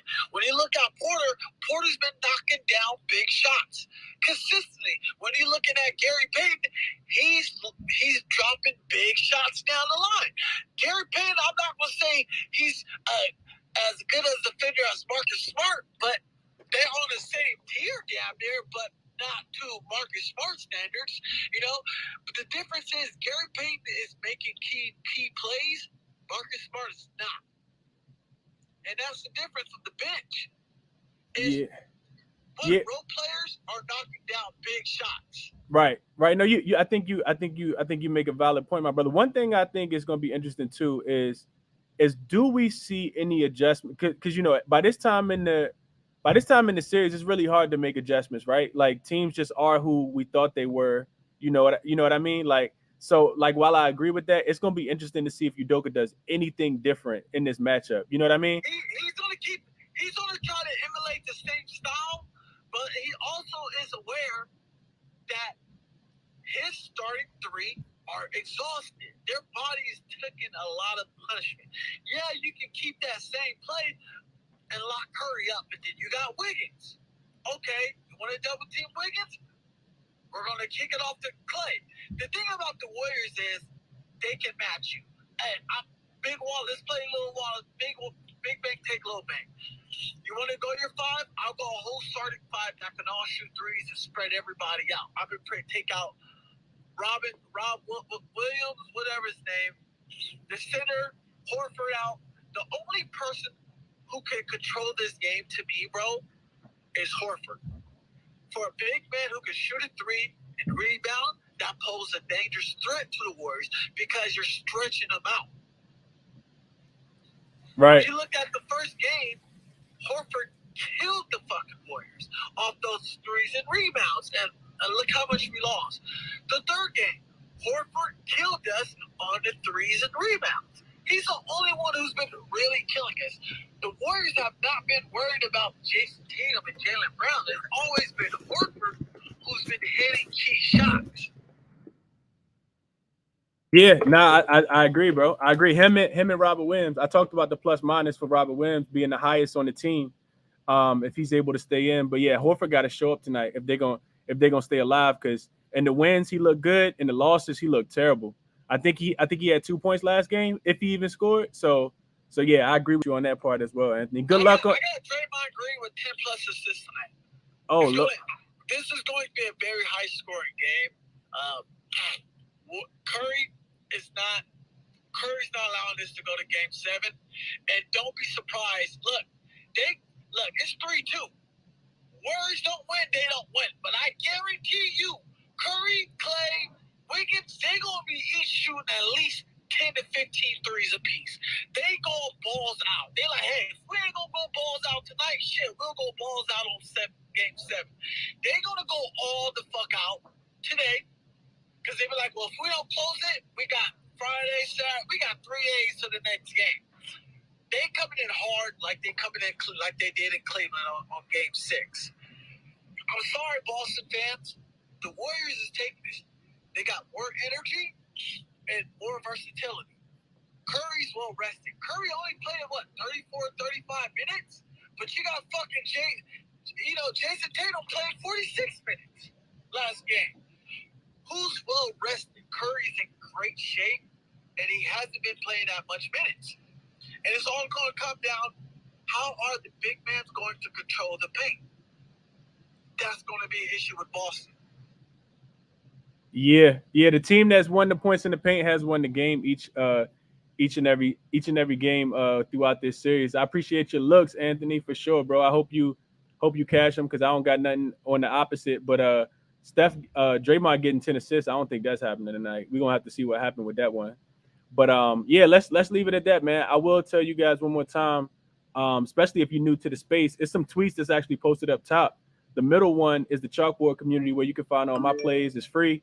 It's only available for iOS devices right now. So if you got an Android, they're developing the software for that, so that you guys can have access. But I would recommend joining that. Myself, Ronald Kabang, Finesse the Books, are all kind of manning the chalkboard community.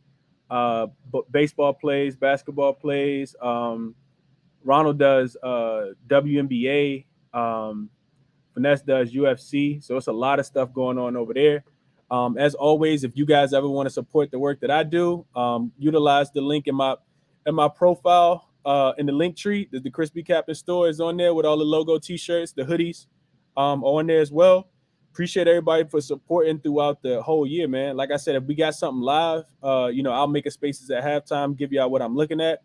But one thing I want to leave y'all with before I give y'all my official plays is there's a direct correlation between Boston turning the ball over. I keep saying this over and over again.